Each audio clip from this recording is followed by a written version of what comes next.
at Oasis Fertility aspire to work hard towards giving the joy of parenthood to all the needy couples, helping them medically, emotionally, and with compassion to fulfill their dream. Oasis Fertility, a unit of Sadhguru Healthcare, was founded in November 2009 by Dr. Durga Rao and Mr. Karan Gadela. Leadership is a combination of strategy and character.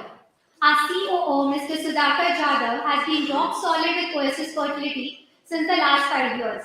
He has helped Oasis Fertility to grow substantially from over 8 branches to over 30 branches pan-India with more summits to achieve. I request Sir to give us an insight on the successful journey of Oasis Fertility.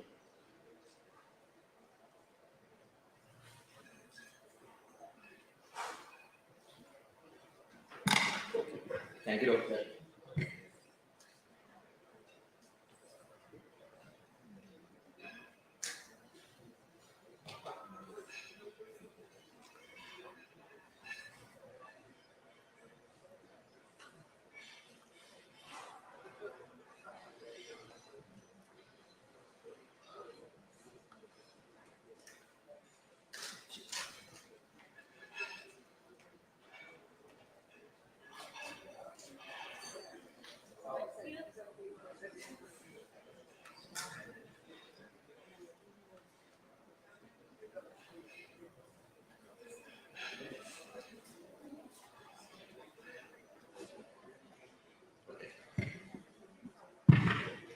Good afternoon, everybody. Very warm welcome to this edition of ART Conclave. In fact, this is our second ART Conclave which we are conducting in Pune. First of all, I would like to thanks everybody that leaving your busy schedule. You all have gathered here. It's our privilege to host you. My intention in the next 5 to 7 minutes is basically take you through the entire Oasis Fertility journey. As we speak, we just got into our 14th year of operations. We are still teenagers, I would say, and we have a long way to go. As Dr. Sally mentioned, we are headquartered in Hyderabad, currently operating 32 centers across the country. We are India's third largest fertility chain in the country today. So we are ISO 9000, we are NABH accredited, and we are a QI accredited organization. And the founding members are Dr. Durga Rao and Mr. Kiran Gadela. And in fact, also we have today with us Dr. Krishna, who is going to be he's one of the speakers today. We will be hearing Dr. Krishna speak. Unfortunately, Dr. Durga, she's not well, so she'll be joining us live on Zoom after some time. These are our footprints across the country. This is how we pan all across the country today. Majority of the centers being in Telangana and AP. But I think our next definite footsteps are going to be in Maharashtra because we already have 3 centers in Maharashtra, 2 in Pune, 1 in Nasik. Shortly, we are looking at starting a center in Kolhapur and Nagpur as well. That makes 5, and one more center is being planned in Pune city itself. So probably about 6 to 7 centers by end of this year is what is our plan for Maharashtra. Well, I think awards and achievements has been the way of life at Oasis. This is a recent one where we are being given one of the best brands by ET Healthcare. A lot of laurels. This is basically our ego feed, I would say. I think the most important ethos for our organization is that we are a extremely patient-sensitive and patient-centric organization, and that is what I think everybody, right from our clinicians to all the staff members, believe in. These are the people. The purpose of our existence is fundamentally the childless couple who come to us with a lot of hope. We have been extremely high in terms of patient satisfaction. We have got consistently 5 rating all across the last 14 years. I think for Dr. Durga ma'am, for all our clinicians, including Dr. Krishna, I think our first and foremost aim, we kind of want to work hard to give the biological child to the childless couple. I think that's where our donor cycles are pretty on the lower side and our cell cycles are extremely high. And we're not in a rat race to kind of be a number one or a number two player. Our intention is to become the most respected player in the entire IVF space. And that is what is our major aim. These are our five core values. We call it as 5 C's: being compassionate towards patients, being competent enough to treat the patients. We have customized treatment. That means not the treatments are not basically one size fit all kind of a thing. It is all customized, extremely confidential when it comes to the patient treatments. And with our electronic witnessing system in place, we can proudly tell that we are extremely careful, and there are absolutely no mix-up or no errors which happens in our lab. Right? And for us, I think credibility is the most important thing. I mean, after credibility, the commerce actually follows in the system. We have been leading the IVF space. Till date, we have done more than 30,000 IVFs, 40,000 IUIs. We have treated more than 85,000 happy families so far, and our success rates have been well beyond the global standards. We currently have 800 plus employees, and we have got full-time embryologists in all of our centers, and we have got more than 80 consultants currently working with us. As I told you, we basically focus a lot on quality. For us, quality is the key, and quality is one of the marks. That's how we are able to give the best of the success rates. All our labs, we operate everywhere full-fledged center, barring one or two centers where it is just level 1 clinic. But otherwise, all our centers have class 10,000 environment. We have AHUs. We don't compromise on AHUs. Every lab is having a AHU, and we have all our consumables MEA tested for toxicity, which is one of the global standards. And all the work is all our microscopes are connected to the camera, so that there's absolutely double check by embryologists before they proceed on their work. I would draw your attention to a couple of things here. I'm sure Dr. Nilesh, Dr. Krishna, all the speakers are going to speak more on the technology which we use. I think in the country today, PGT, ERA, IBM, these are some of the things which we have been doing extensively, and we are doing the highest numbers. Also in terms of our micro TC, I think I'll talk more about our male fertility clinic. Microthesis in the country today, I think we have crossed more than 300 microthesis, which is by far one of the biggest number when it comes to all other fertility centers. Quick snapshot of about of our success rates, both fresh and frozen. This slide specifically speaks about our Pune success rate, which is about 67%. Overall, about 70%. And thanks to Dr. Nilesh and the entire team over here who's been consistently doing a good job here. I think these are some of the techniques which help us to kind of get to those kind of success rates. I'm sure there are a lot of gynecologists sitting in the organization. One of the ethos is that we don't do any OBG or we don't do any gynae work. When the patient comes to us, we purely do fertility. Once the patient conceives, we make sure that the patient goes back to the doctor back, because our fundamental focus is on fertility. I think we just breathe fertility, we don't do anything beyond fertility. So this is the slide which explains that. Quickly talking about smart suit, we have a very intelligent software system in the Oasis Fertility system. Right from the first phone call till the patient actually delivers the baby, there is a continuous tracking of the entire patient journey, and which is seamlessly captured in Artis. Right? At any given point of time, any one of our clinicians can actually look into what's exactly happening with the patient, and we're happy to give this kind of inputs to all the gynecologists if they are actually referring the patients. They'll also be able to see as to what is the level of treatment, and that's the kind of transparency which we would like to bring into our Artis system. This is a very new initiative, yet to be launched in Pune. We have launched this in Hyderabad and Bangalore. This is called FertiCheck. So what happens is our phlebotomist would actually go to the patient home, and within 30 minutes, in the privacy of the home, the semen analysis is done and the report is given then and there to the patient. A lot of males, they generally kind of, tend to take backseat when it comes to, coming to a lab and then give a semen analysis or semen sample. So this is where we make it very, very easy. And in fact, in last 3 months, our numbers have been growing, and we will be happy to bring this to Pune. This is one of our new initiatives. This is called Ask Oasis. So we have collaborated with ChatGPT.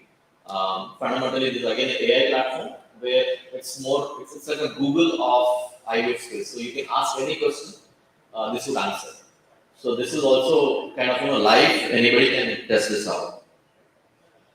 Last but not the least, wanted to draw your attention to some of the good work which we do. We believe in giving back to the society. We run this corporate social responsibility called Amulya, where we treat patients free of cost. I would request, if you have any deserving patient, be it a maid, be it an auto driver, or be it your driver who got a bit offered and they are childless, so you please refer them to Nilesh sir. We'll be happy to do a free IVF cost to these needy patients. So this is all about Amulya.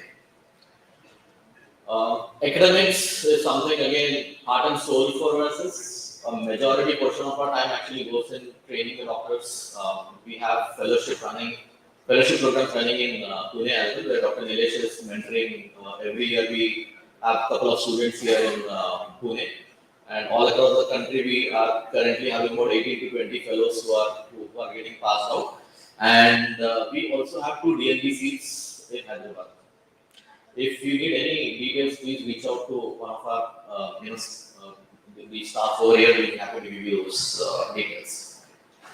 Well, these are all snapshots of all the eminent speakers who are going to speak today. With this, I would hand over back to Dr. Ali. Thank you so much.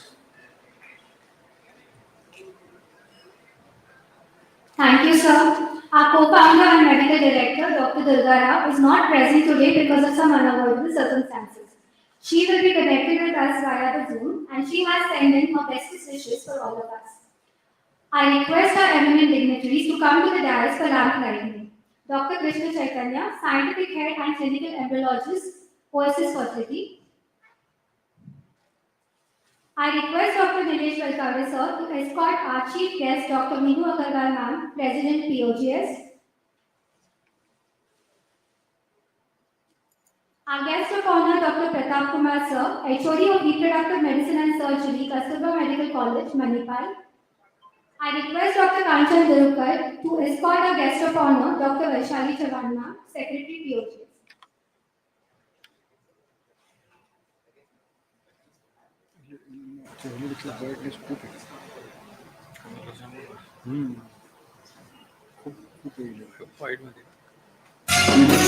गणनायकाय गणदैवताय गणाध्यक्षाय धीमहि गुणशरीराय गुणमण्डिताय गुणेशानाय धीमहि गुणातीताय गुणाधीशाय गुणप्रविष्टाय धीमहि एकदन्ताय वक्रतुण्डाय गौरीतनयाय धीमहि प्रदेशानाय भालचन्द्राय श्रीगणेशाय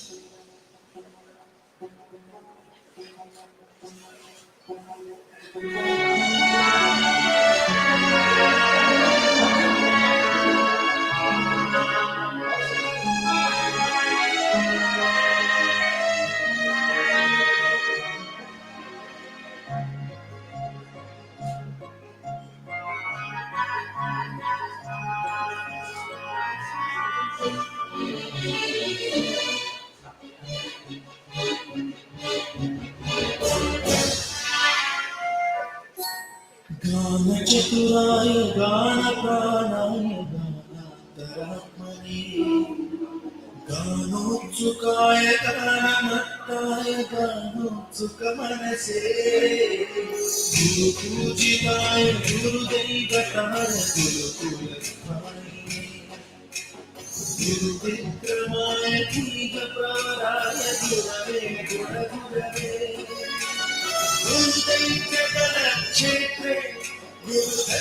जगदाराध्याय गुरुपुत्र परित्राणे गुरुपाखंड खंडकाय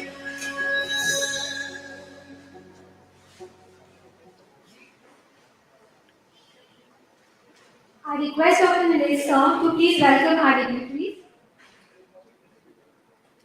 Dr. Minu Agarwal ma'am.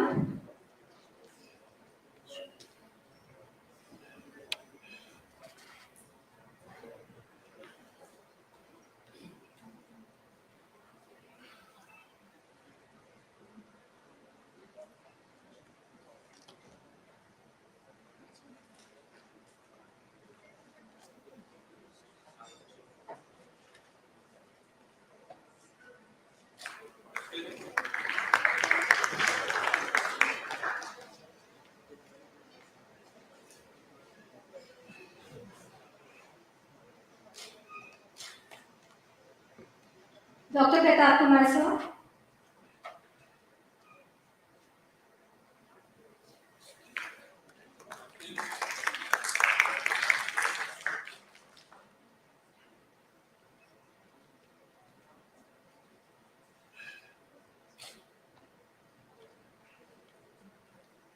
Dr. Vaishali Chavan ma'am.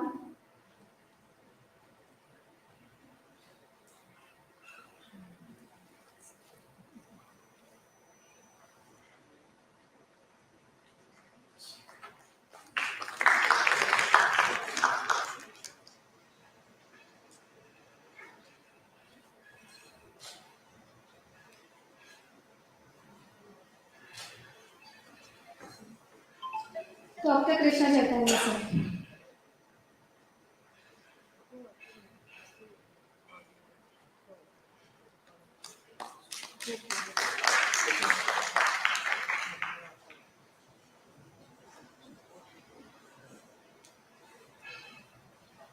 I would request Dr. Kanchan to please felicitate Dr. Nilesh Pratap sir.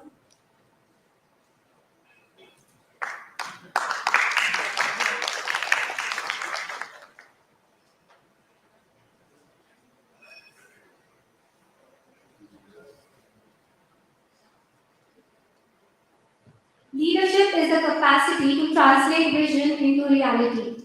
Our one such leader, Dr. Nilesh Pratap sir, clinical head and fertility specialist, Oasis Fertility Pune, offers a decade-long experience and expertise in the field of reproductive medicine, specializing in IUI-HC, recurrent IVF failures, recurrent pregnancy losses, endoscopy, and high-risk obstetric management.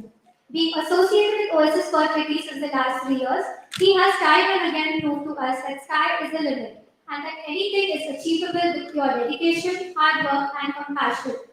Under his guidance and leadership, Oasis Fertility Pune has successfully celebrated the completion of 3 years at the Wakat Center and 2 years at the Karadi Center, with many more novels to achieve. I request Dr. Nilesh Pratap sir to enlighten us about today's conference.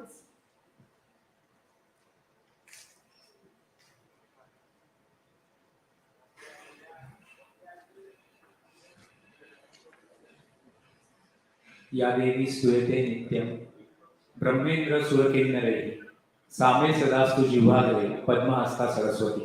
So with the blessings of Goddess Saraswati, we have begun this today's session with 3 good workshops in the morning. So that I want to highlight first, and I welcome all the dignitaries on the dais. The chief guest for today, Dr. Binu Agarwal Madam, she is herself a renowned fertility specialist and endoscopic surgeon. She is the Secretary General of the IIG. Have you been right now or president? So she is the Secretary General of the International Society of Gynec Endoscopists, and she has got so many laurels to the city of Pune. I was fortunate enough to learn endoscopy with her with a key diploma in endoscopy.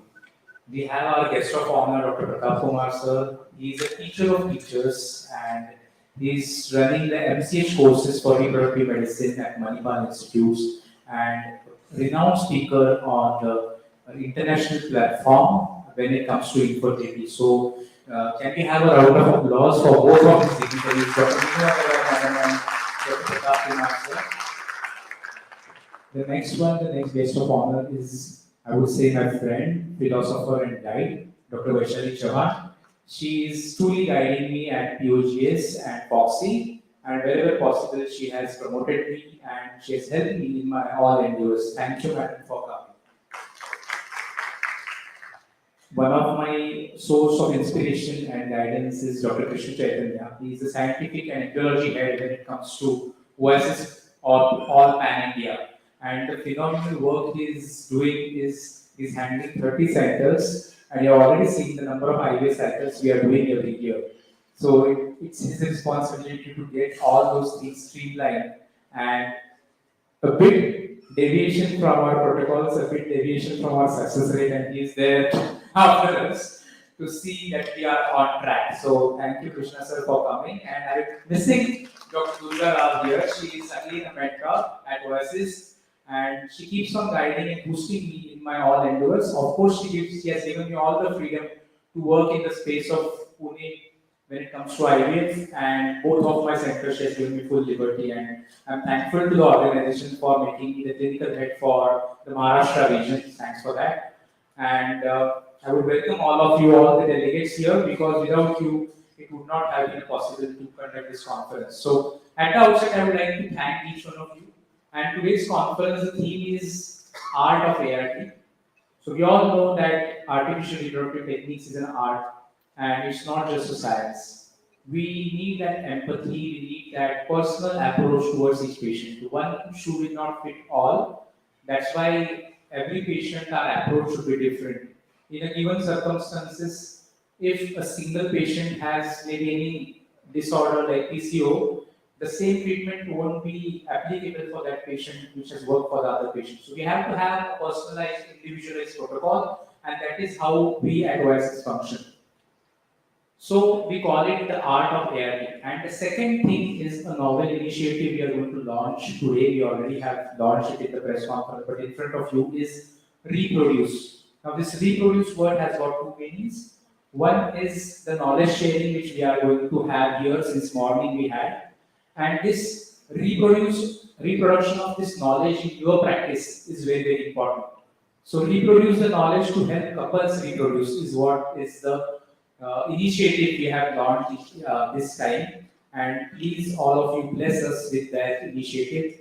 We also have a web-based platform where you can ask you queries. You can have a patient-based questionnaire also, so you can put in your queries there on that web-based platform and we can answer that. Of course, we are available on social media handles like WhatsApp and other handles where you can personally approach us, but the website which we have launched also includes the reproduce as one of the things. I'm sure you have already experienced the fruitfulness of the workshop since morning, and I'm not going to talk too much about the talks which are going to be there. These are practical and to the point talks, and we have Dr. Pradap Kumar sir who is going to talk about optimizing controlled ovarian stimulation and ovulation induction. He has already spoken with me and said that he has made it simplified for all the gynecologists, not just fertility specialists. And we have the next speaker, Dr. Durga Rao, who is going to talk about the success rates of IVF. Dr. Krishna Chaitanya, who is going to talk about the newer advances in this field. Myself, I'm going to talk about the core ovarian reserve because we see lots of patients now who have diminished ovarian reserve with patients in their 20s, early 30s having a decreased AMH, what to do in those scenarios. And we then have a panel discussion, interesting quiz session, and we have an open forum at the end where you can have your questions being asked directed towards the specialists. So I welcome you all, and I welcome all the dignitaries. Thank you so much.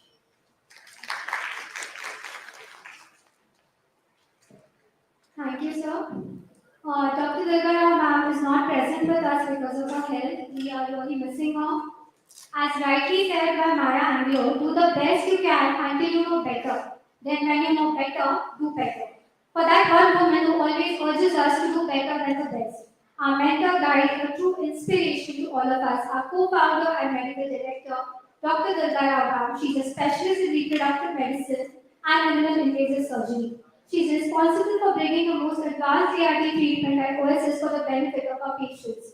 With her experience and competence and personalized approach for every patient of hers, she has rightly earned herself a leading place in this fertility industry.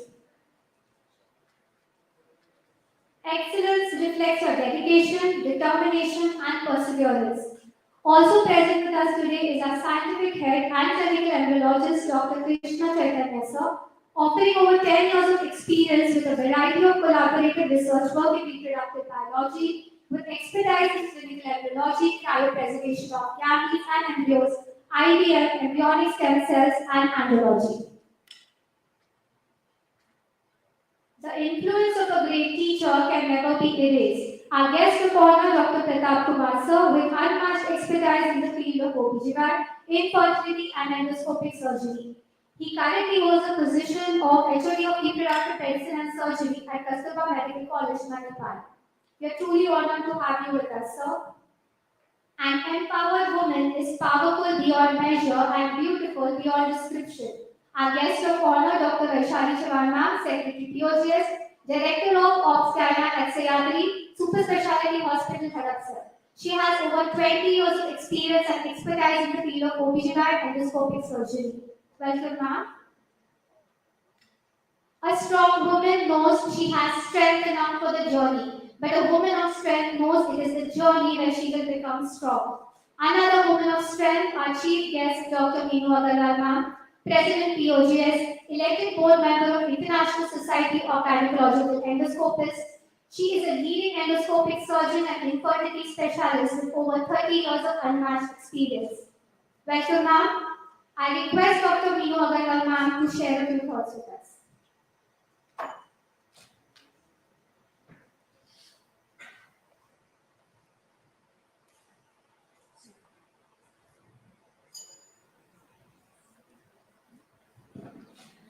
Good afternoon, everyone. Thank you, Dr. Saidi, for this kind words and kind introduction. My distinguished guests over here, Dr. Pratap Kumar sir.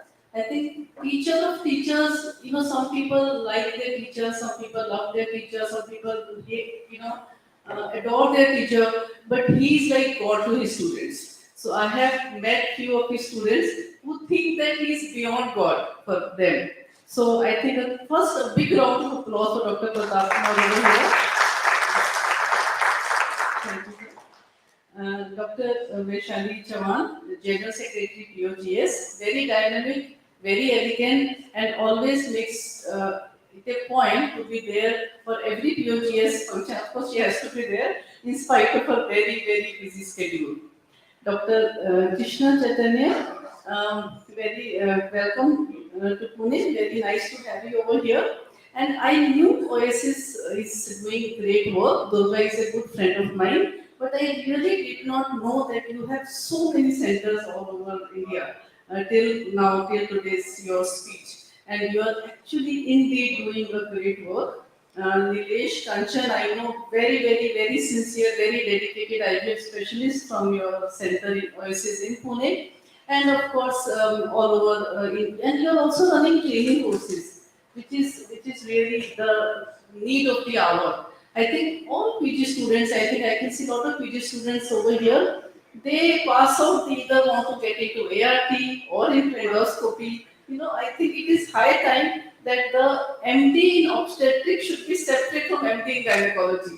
Because you do all that obstetrics and all those pelvis and baby and everything, and then finally you leave that and then go to gynecology, which is absolutely fine. Whatever choices you make in life, it's always it's good to make choices. That even if you go wrong, does not matter. But always good to make good choices in life. Whenever you go crossroad, I should go right or left. Make a choice. Do that. Does not matter. Even if it is a wrong choice, you can always turn around and go to the other side. So thank you very much, Nilesh, for this kind invitation. And I wish all of you all good learning on the trainers that you have over here, and nice lectures that you would be listening to. Thank you very much. Thank you.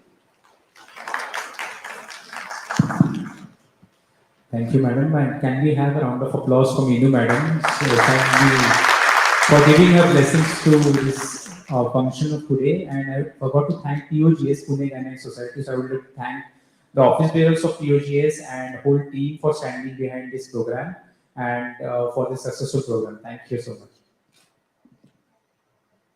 Thank you, ma'am. We are truly blessed by your kind words. We find it great pleasure and take the opportunity for the launch of our souvenir, Art of ART, by the hands of our esteemed guests.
Please don't forget to collect a copy of your souvenir before you go, because this includes a ready-made protocol for the common scenarios in infertility and their answers by experts.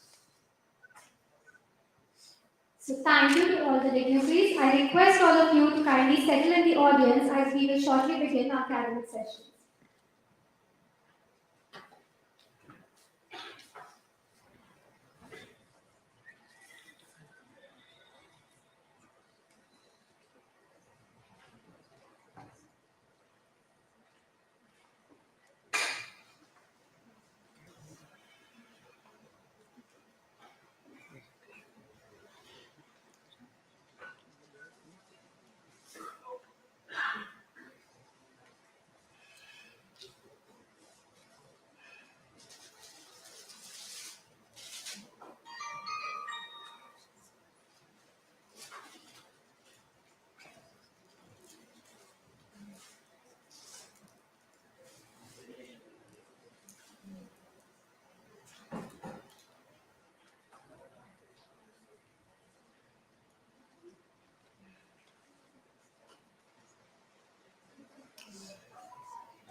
Good afternoon again, and without further ado, let us move to the much awaited scientific sessions. I would love to call on stage our chairpersons for the next session, Dr. Minu Agarwal ma'am,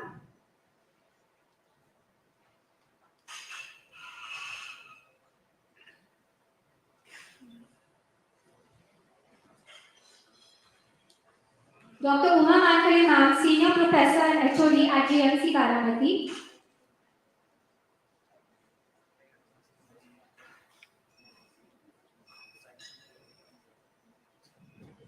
Dr. Meenakshi Deshpande ma'am, President IMA.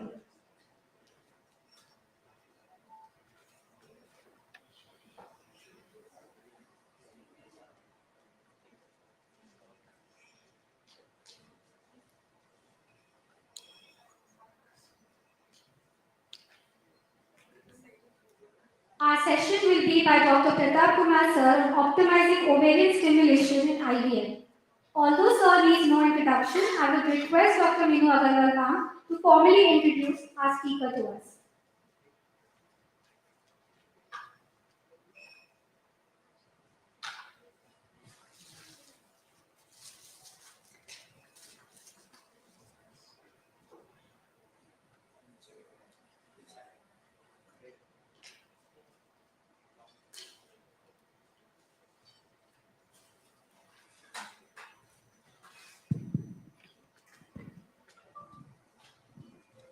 Good afternoon, sir. It's our proud pleasure to introduce you, sir.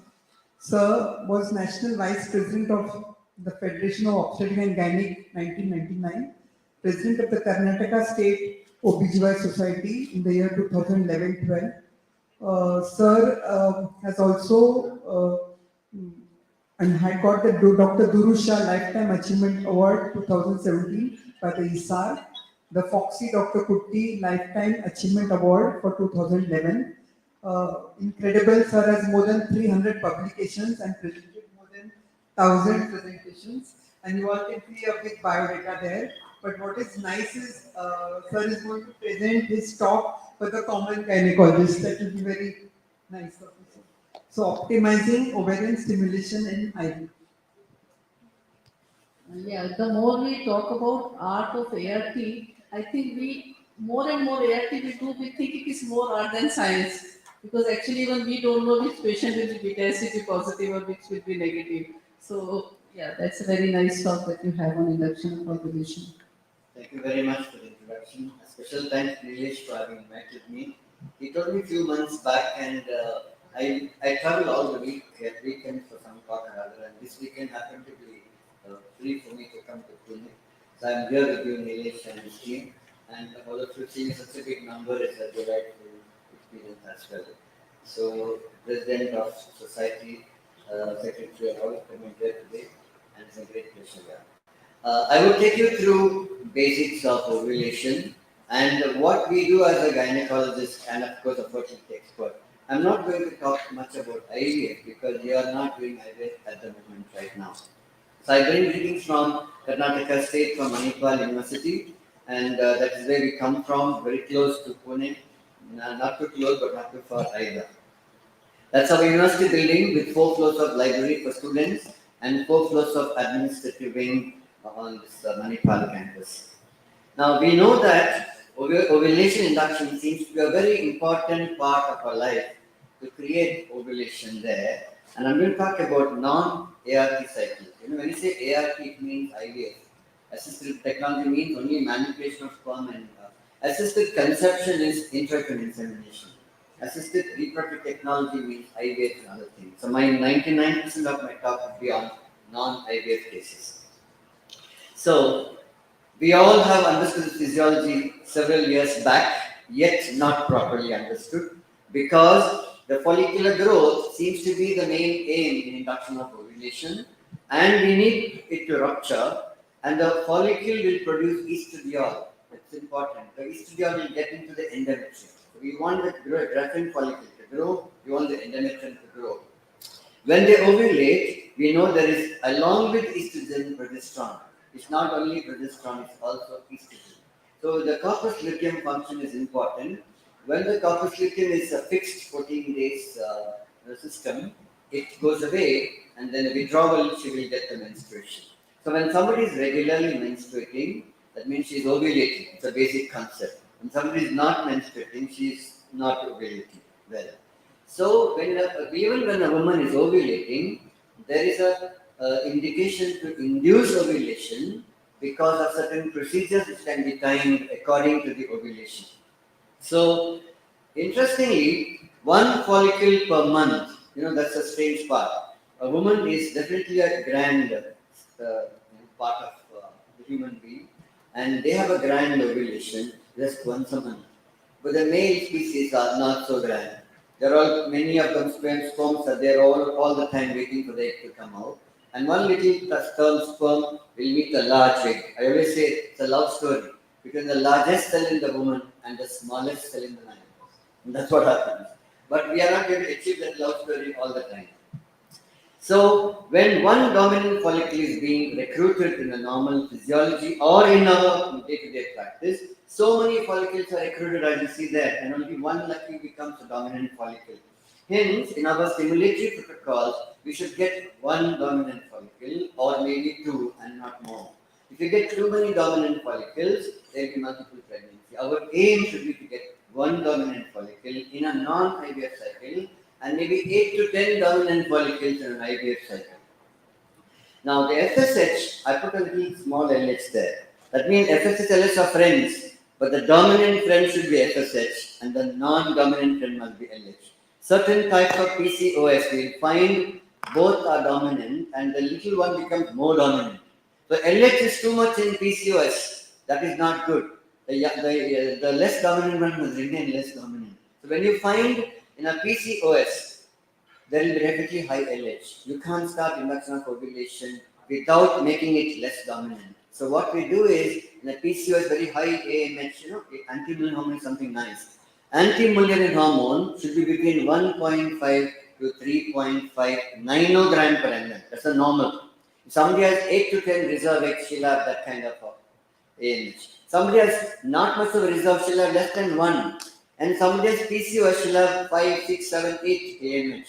Larger the number of AMH, larger is the LH. So in those cases, probably there is no routine necessary to LH, but I know to suppress that LH, we need to give some suppression, first of all, maybe ocipils, and then start an induction of ovulation if the LH is very high.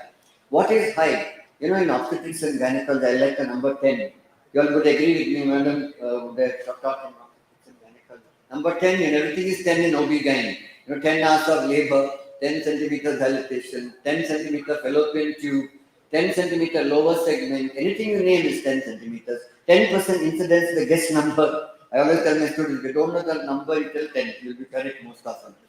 FSH must be less than 10, LH must be less than 10, antral follicles must be around 10, not less but not more. So it approximately makes up our thinking good if you remember that single value. However, when we know that the FSH is being stimulated for the granular cells, it will produce estrogen. Why? How do we make out the estrogen? We don't estimate estrogen.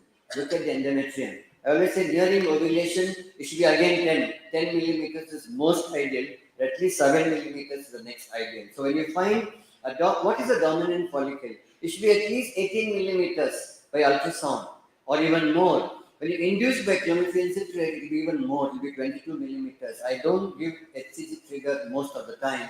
I'm going to tell you that. So that's important to understand. Get that follicle for at least 18 millimeters or even 22 millimeters. Then it's a good follicle. Now, so in whom are we going to do all the induction of ovulation? The tubes must be patent, intact uterus, responsive endometrium, and cervix that allows maybe procedure like IUI. When you induce ovulation, you don't have to do IUI. You can do timed intercourse. But you know how the men are. Men don't get erection. It's not like pressing of a button. He gets an erection. It doesn't happen. The time we are saying IUI today, he cannot get erection. So that means we should know something called IUI can be replaced because that man cannot produce that particular day. So that's why IUI is introduced when you don't have intercourse happening. So all these anovula, either she's ovulating or she's not ovulating, still we can give induction of ovulation. The main aim is to maximize pregnancy rates in the stimulated cycle and of course minimize multiple pregnancy. Nowadays, if you get twin pregnancy, it is not a success. It's a failure. You should get only singleton pregnancy and sometimes IVF we do get. But triplets is worse, should never get. I had the other day a referral from a simple clomiphene citrate induction erratically done by another center nearby and it was quintuplets. Just the induction of ovulation. They just gave HCG for all these 6, 7 follicles and I was shocked. And I am an expert also in embryo reduction. I can do that. I reduce it to twins. I remove the 3 by giving potassium chloride. I called the doctor and said, how did you give HCG? Why should you give HCG? You don't have to. If you get little more follicle than the 2, 3, don't give up, but give leuprolide. Leuprolide 1 milligram is enough.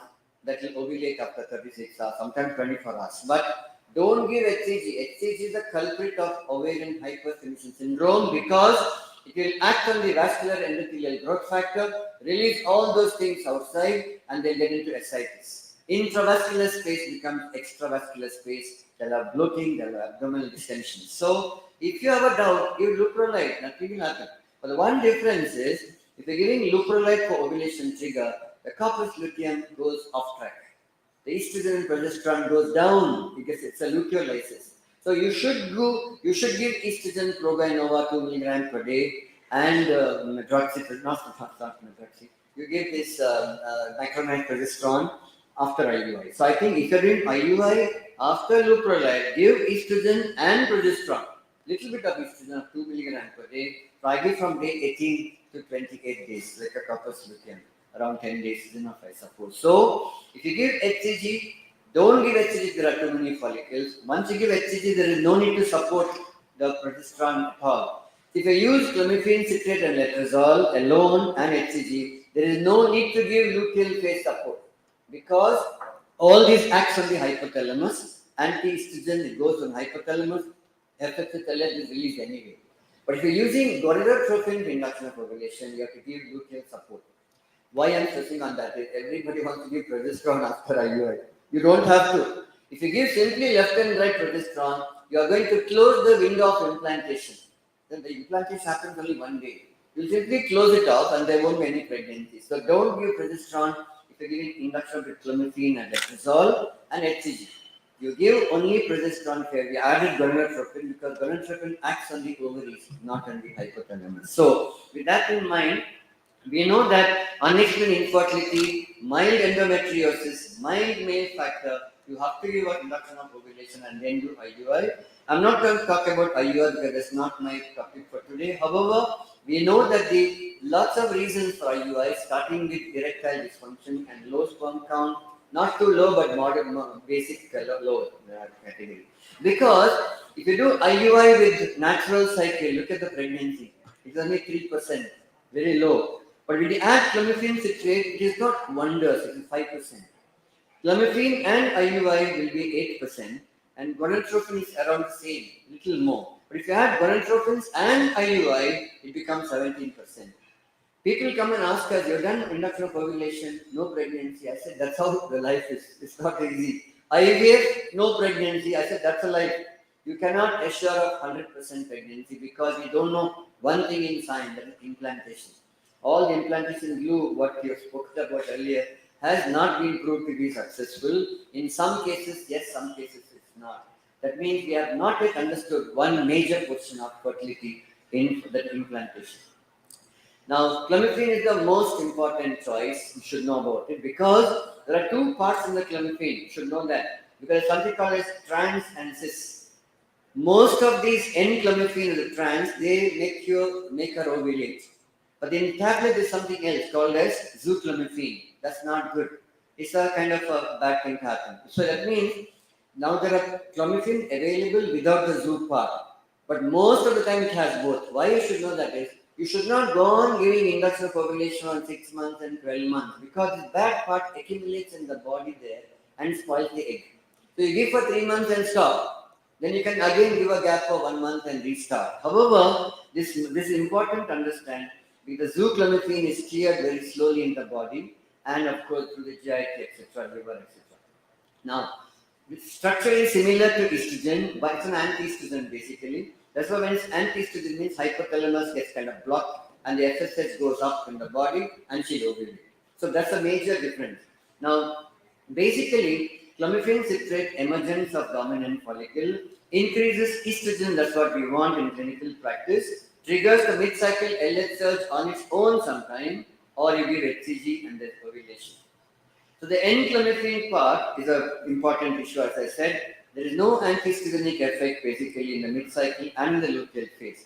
How do we give that? We start with 50 milligram in a thin build patient, maybe 100 milligram in a little bigger build patient. You just give 5 days, second day to 5th day, as everybody knows that. But don't call them by 7, 8 days. Call them only around 12th or 14th day because the 14 days is important. If you call on 10 days and 11 days, they're going to unnecessary interfere with gonadotropins and so on. Just wait. If she doesn't ovulate, next time you can change the plan. I call them on day 14, not even 12.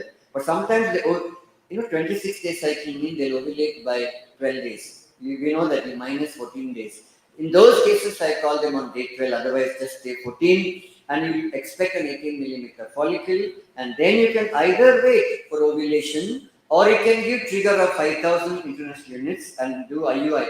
IUI is done after 36 hours. Usually, and not 1 day later, but 36 hours will be there.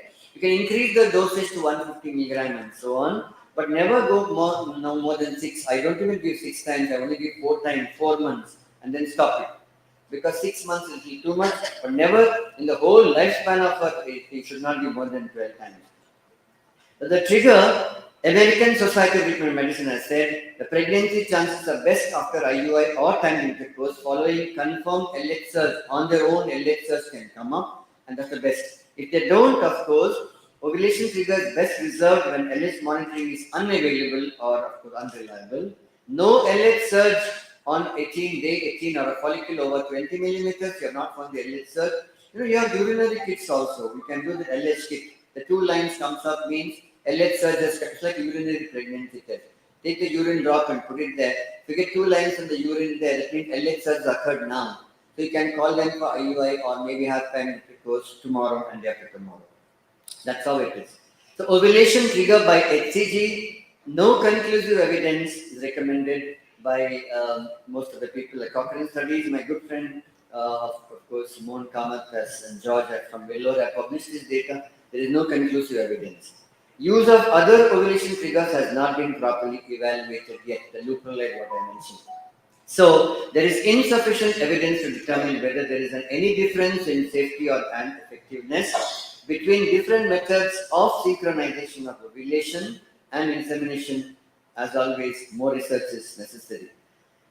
Timing of IUI after LH surge detection is as good as IUI after ovulation trigger if reliable LH kits are available, as I mentioned just now. Now, when somebody has a resistance, means she is not showing the good follicles. It may be PCOS. Then you change out to letrozole.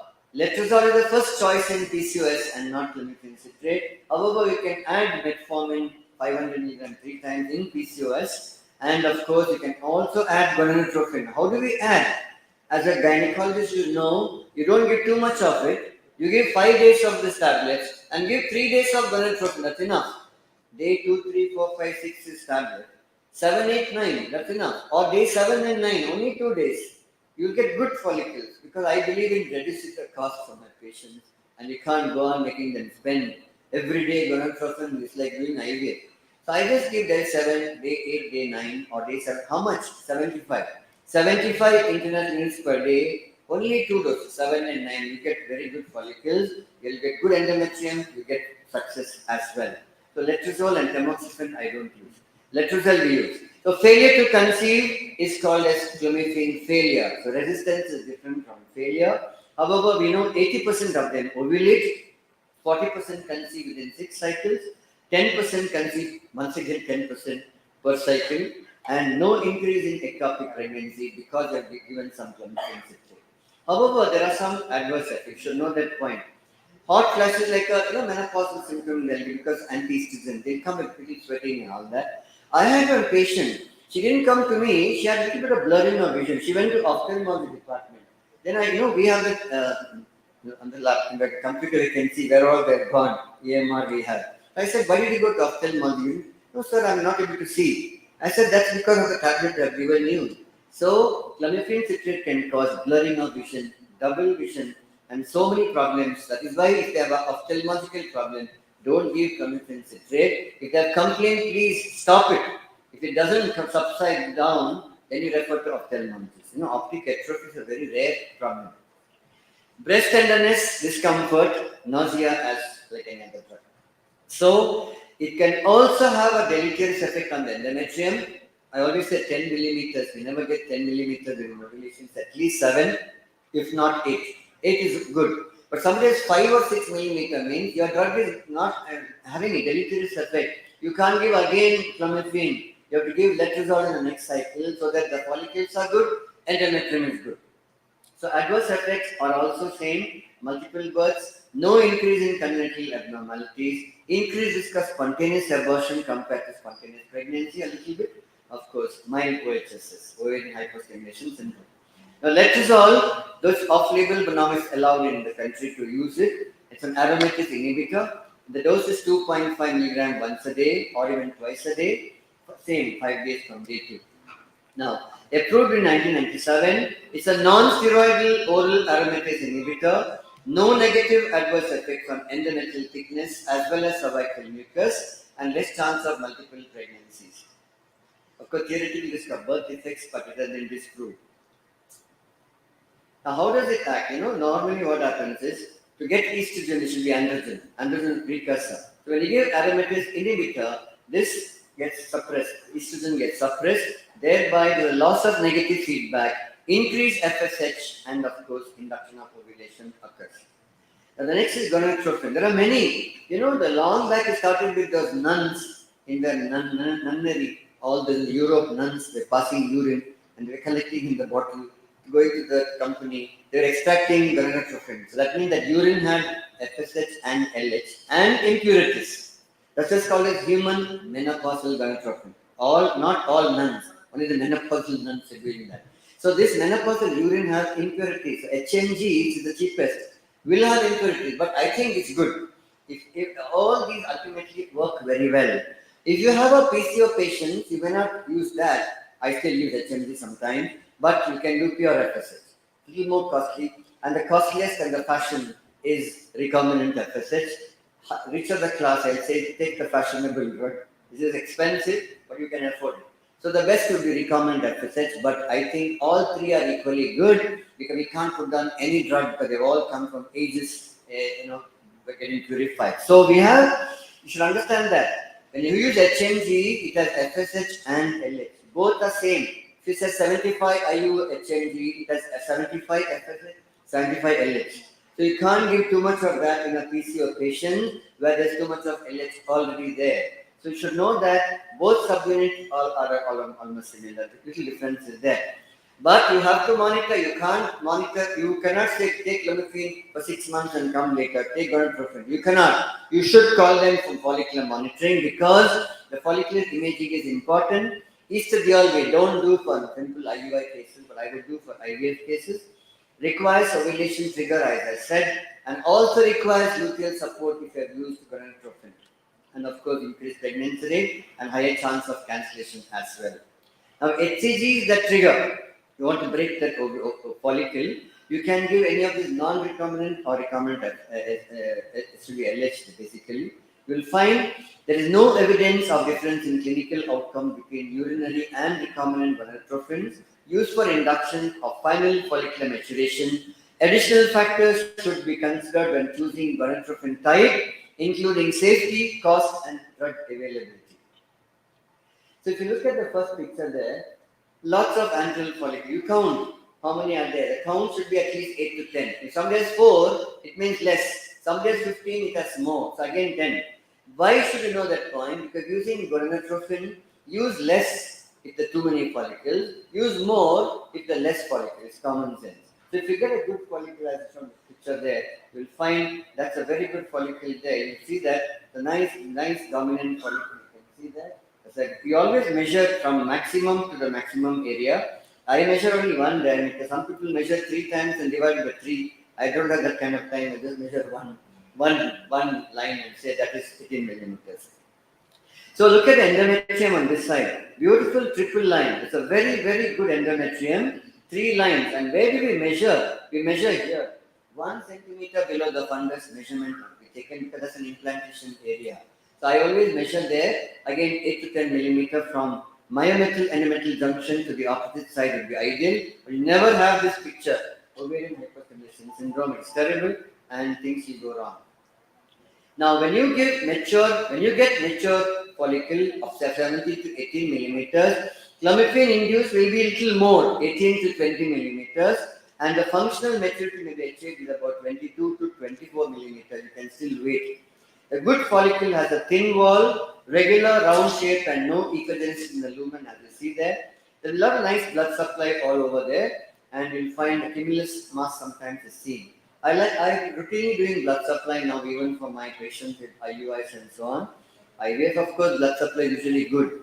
But when the follicle maturity is attained, I never used to do that. I just follicle do IUI, but now I do the measurement of the blood. The blood flow, I started doing these indices, resistance index. The resistance must go down during ovulation. If it's maintained in a high resistance, it's not good. And the peak systolic velocity, the blood supply should be very good. Again, 10. More than 10 centimeter means she's about to ovulate and she'll ovulate quickly. This is the time basically LH starts about 48 hours before. So I said LH positive means 48 hours later she'll rupture, sometimes even earlier. So resistance index during the follicular phase, it actually goes down from 0.5 to 0.4, and that's the time she's going to ovulate quickly. Just prior to eruption, the vascularity surrounding the follicle increases along with its velocity. Now look at this diagram. Somebody has 18 millimeter follicle, but very little blood flow. It's not good. Maybe you should add gonadotropin in the next cycle because you want the blood to go all over. But you will find I always wait for at least 50% of the follicle must be surrounded by blood. Only then I'll give HCG. I may be 14 day, maybe 15 day, maybe 16 day. I wait till the blood supply becomes better. And if you have a facility to do this, nothing like that. One thing is for sure, look at the third picture there. I don't like this kind of blood supply. All the whole follicle is full of blood. That will cause hematoma. The blood will go inside and bleed and cause a kind of collection. So there will be some corpus luteum hemorrhage next day. So I don't like this too much of blood supply. Maybe a half of it would be ended. Endometrium also must be seen on the bottom side. I want the blood supply to the endometrium as well. If there is something wrong with the blood supply, something is wrong with endometrium, you have to evaluate. Today, Nilesh will show you a lot of hysteroscopy. In those cases, where endometrium is poor, not getting good blood supply, you have to put in a hysteroscope and check what's wrong. Maybe some additions or maybe sometimes tuberculosis. So once again, pre-systolic velocity follows the rise in LH by about 12 hours, increases 29 hours before the time of follicular rupture, and continues for another 72 hours after the corpus luteum is formed. What does it mean? Marked increase of pre-systolic velocity around the follicle in the presence of relatively constant index of pulse fertility index could be a sign of follicular maturity.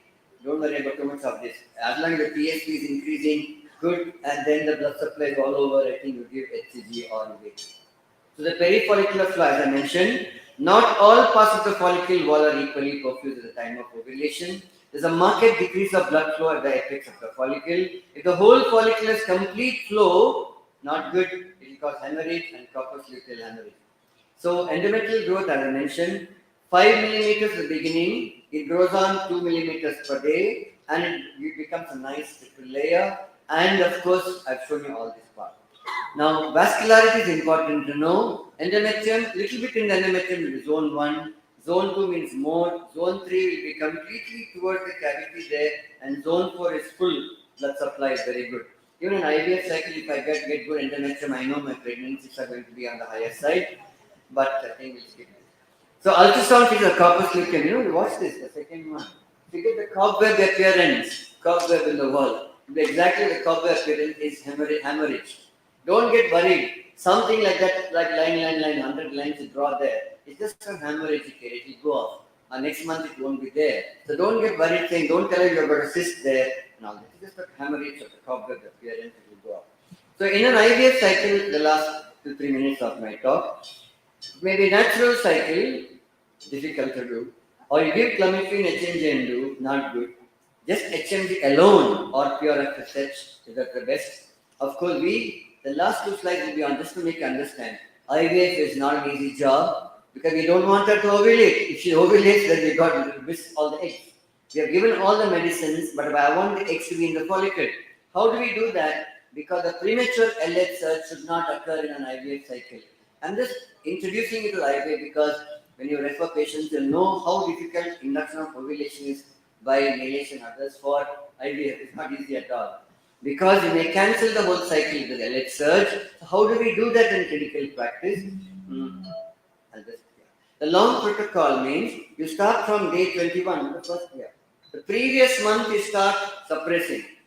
GnRH analog, we give about 0.5 milligram per day, or sometimes more, 1 milligram. So many days. She'll menstruate next on day 1, day 2, but you continue. Look at the number. Continue this till she ovulates, not ovulate till the day of trigger. You add gonadotropin from second day. What does it mean? So many days of injection called as long protocol. Patients don't like this, nor I like it. So too many days, but it seems to be one of the good methods. So GnRH analog is suppressing ovulation, but you give gonadotropin from menstruation day till the ovulation time, and then you remove the eggs. But what is more popular is antagonist cycle. They don't have to come previous month. They come this month on the second day. We start gonadotropin as shown here, the first one there. And number 2, we give antagonist only for about 4 or 5 days. Look at that. Around day 5, 4 days of stimulation. Day 5, you call her, it should be at least 14 millimeters. If 14 millimeters comes, means LH receptors come and she'll ovulate. You suppress that by giving antagonist of 0.25 milligram. Very simple criteria, 12 to 14 millimeters you get, and the estrogen is more than 300, 400 picogram. you should start antagonists, because if you don't start, you will lose eggs. Even if you lose one egg out of 10, you are going to lose at least some of it. So there has been a paradigm shift. Of course, I'm not going to talk about IVF because I just show you some of the slides. See, in my clinical practice, I've divided the patient into three groups. One is the normal young one, 25, 30 years, 34 years, up to 35, still call them young. And then there are good antral follicles of 8 to 10, and everything is good. In those cases, you start a small dose, 225 or maybe even less per day. This is for IVF. Another group which I don't like is the poor responders. They have only 4 or 5 eggs, and they whatever you do, nothing happens. Few eggs will come. In those cases, you start high dose, 375 to maybe more, 450. The third one, which is a dicey one, walking on the tightrope there, is a PCOS. You don't know who's going to respond, who's not going to respond, but I play it safe. Lot of follicle means I just start 150 IU. That means I have some very simple rule. 150 for these people, 300 for the normal ones, or 225, and the abnormal ones are 450. That is not the European standard. European standard says 150 for all, but it doesn't work, Nilesh. What do you say? Have you all seen 150 working for a normal patient? Yes, but not in all. So I think it's our own data. In India, either we don't get the proper drugs here, we get the seconds, I'm sure, in India, whereas in Europe, they get the best. I've seen that. 40 years, 150 units works well. It doesn't work here. So it's not to blame anything. Our people, either they're resistant to gonadotropin or their genetic makeup is different. So that's how it is. So the basically, I want to end by saying the present outlook towards control simulation is there has been a paradigm shift from aiming of maximum number of oocytes to adequate number of mature, good quality oocytes. That's what we should aim in a simple ovulation induction, or of course for ART cycle. To summarize, all of us must have the basics of the physiology, understand the medications, very important. Normal growth of a healthy follicle, approximately 2 millimeter per day, which is about 18 to 24 millimeters ideal. Perifollicular growth, about 3/4 of it is ideal. And the resistance index goes down before ovulation. The presystolic velocity also goes up. And then you'll find endometrial findings are absolutely important to say that we're on the right path. Thank you very much for your invitation and for your listening. And it's been a pleasure to be with you all. Thank you, sir. It was a very elaborate and informative lecture.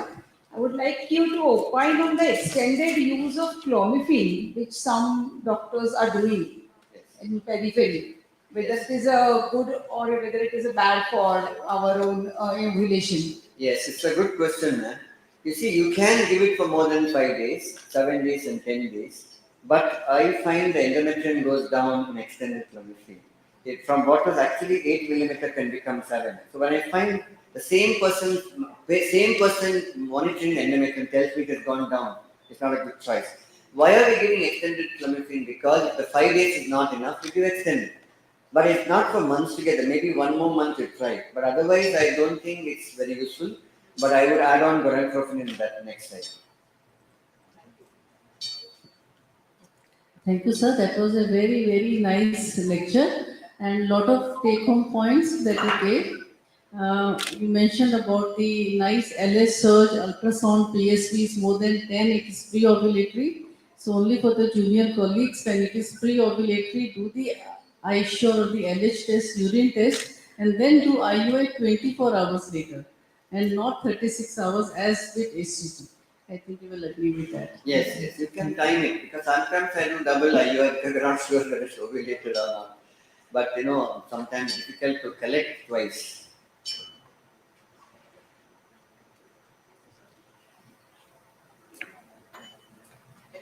Any questions from the audience?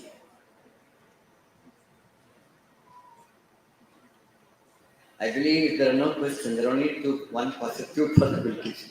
You have either understood everything or you have not understood anything. I think it was made very, very simplified and very nice. Thank you. Thank you, sir. It was a very informative session.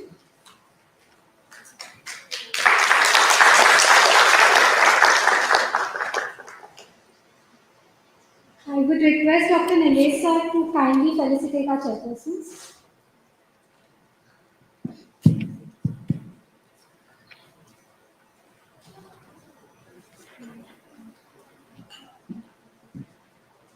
So please can you come on stage? So just a minute, please. I would request Dr. Meenakshi ma'am to please felicitate Dr. Pratak sir.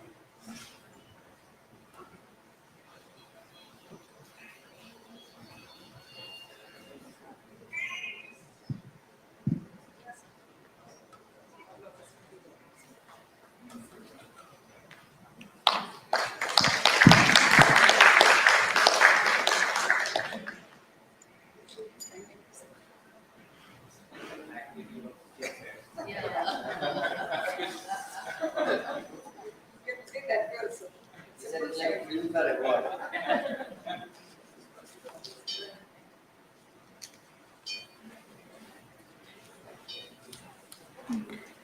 I would request Dr. Nilesh sir to please felicitate our chairpersons.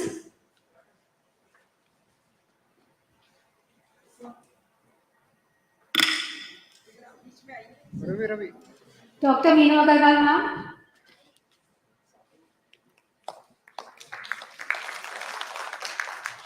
All of you who are not POGS members, please become POGS members. Dr. Uma Vanikade ma'am.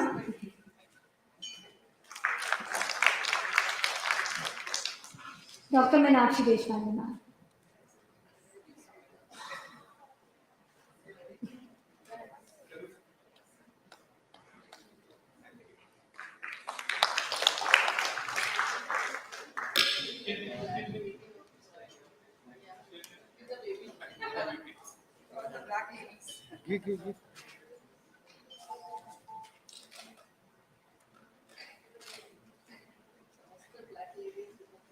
Thank you everyone. I would request all our chairpersons to kindly settle in the audience.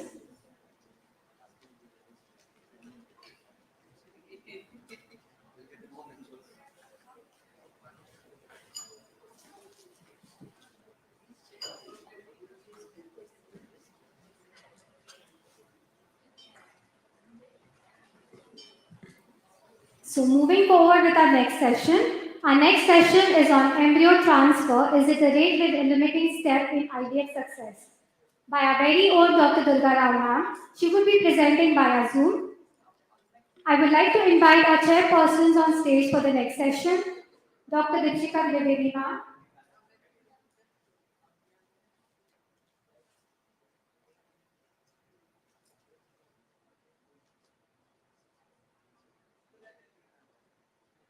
She's a director, Lightree Hospital, Pune, senior consultant at Ruby Hall Clinic, Hinjawadi, assistant professor at Adesh Institute for Medical and Research Center, Punjab, lecturer of King George Medical College, Lucknow.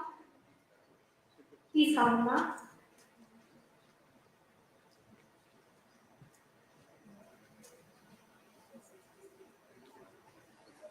I would like to invite our next chairperson, Dr. Rajendra Chitore, obstetrician gynecologist, infertility specialist, and endoscopic surgeon at TY Patil Medical College. Welcome, sir.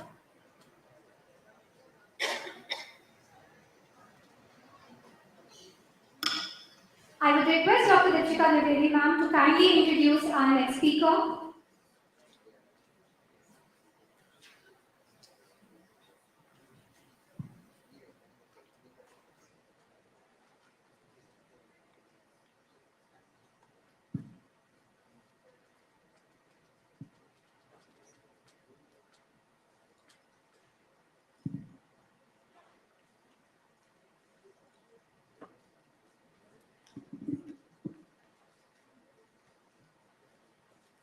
The next session is by Dr. Durga Rao. She is a medical director and co-founder of Oasis Fertility. A specialist in reproductive medicine, MIS with overall 26 years of experience.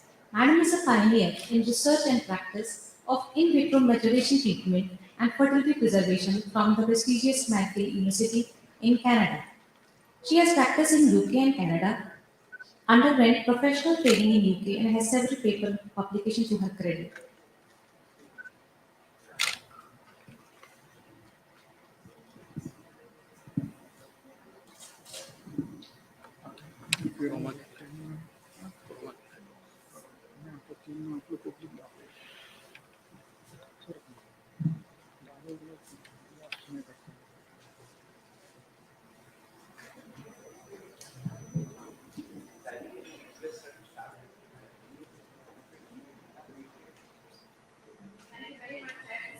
introduction. And it's my absolute loss that I couldn't be there in person today. And my profuse apologies to Dr. Prakash Kumar. I was actually hoping to see you all that I couldn't be there in person today. Listening to Dr. Pratap Kumar has always been an absolute joy and an education in itself. And though I'm listening to him over Zoom, I would not prefer to be there in person. And no amount of thanks are really enough to appreciate Dr. Minu Agarwal and Dr. Nishan for their presence there and for really giving us the time, their precious time and helping us in this. Without much further ado, I'll go ahead with my presentation, which is about embryo transfer.